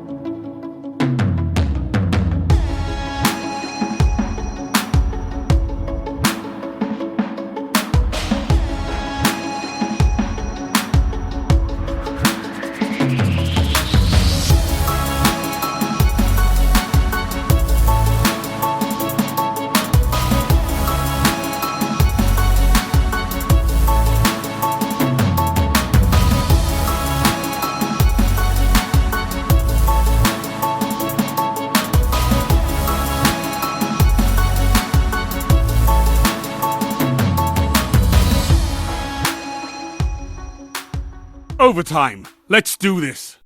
That's our show, guys. Thank you much for hanging out with us tonight. That was a great conversation, guys. I really dig this. This was and Kingsley, you can say, I think we timed it perfectly. I think 3 topics definitely worked better than 4. It was because we could elaborate more in the catch-up segment, you know? It kind of made sense. So thanks, everyone, for hanging out with us tonight. If you would, Bill or Amazing Taco King, want to give a shout-out to anybody? Or just say hi to somebody, anything you want. I'll just say hi to my fire team. Okay. Taco? Yeah, shout out to my 2 fire team members, Ziping and Cyclops Caveman. They they're now starting to listen to the podcast. I'm slowly incorporating more followers into the cult of Todd. Nice. Very nice. Kingsley, any shout outs? Yeah, I want to give shout outs to HT Tech and mostly Allocate for helping me learn Warframe. Awesome. Yeah. Good people. I was there too. Oh, I give shout. Yes, you were too. I'm just thinking like people that I was actually like playing with. I didn't want to play with you sometime. I'm gonna grab that download code. I thought that when you guys said Soulframe, I was thinking of some anime game or something. You know, that's what I was thinking when people said Soulframe. So I can't wait. I'm gonna try it out. Thanks everyone who hung out tonight. Remember, if you want to give us a review on Apple or Spotify, there's links in our website, guardiandowncast.com. Remember, it's Todd the Gator, TODDTHEGATR. If you want to hang out with us next week, we will have 2 more people on next week with some more topics. So thanks to our Discord, thanks to YouTube, thanks to Twitch, all of our input that we've gotten from everybody tonight. I hope you have a good week. And remember, as in life or in your game, get your reps in. Later, Guardians. What about when you graduate from rep school? Hey, repetition is the mother of skill. You never heard that? Well, I'd prefer the father of skill.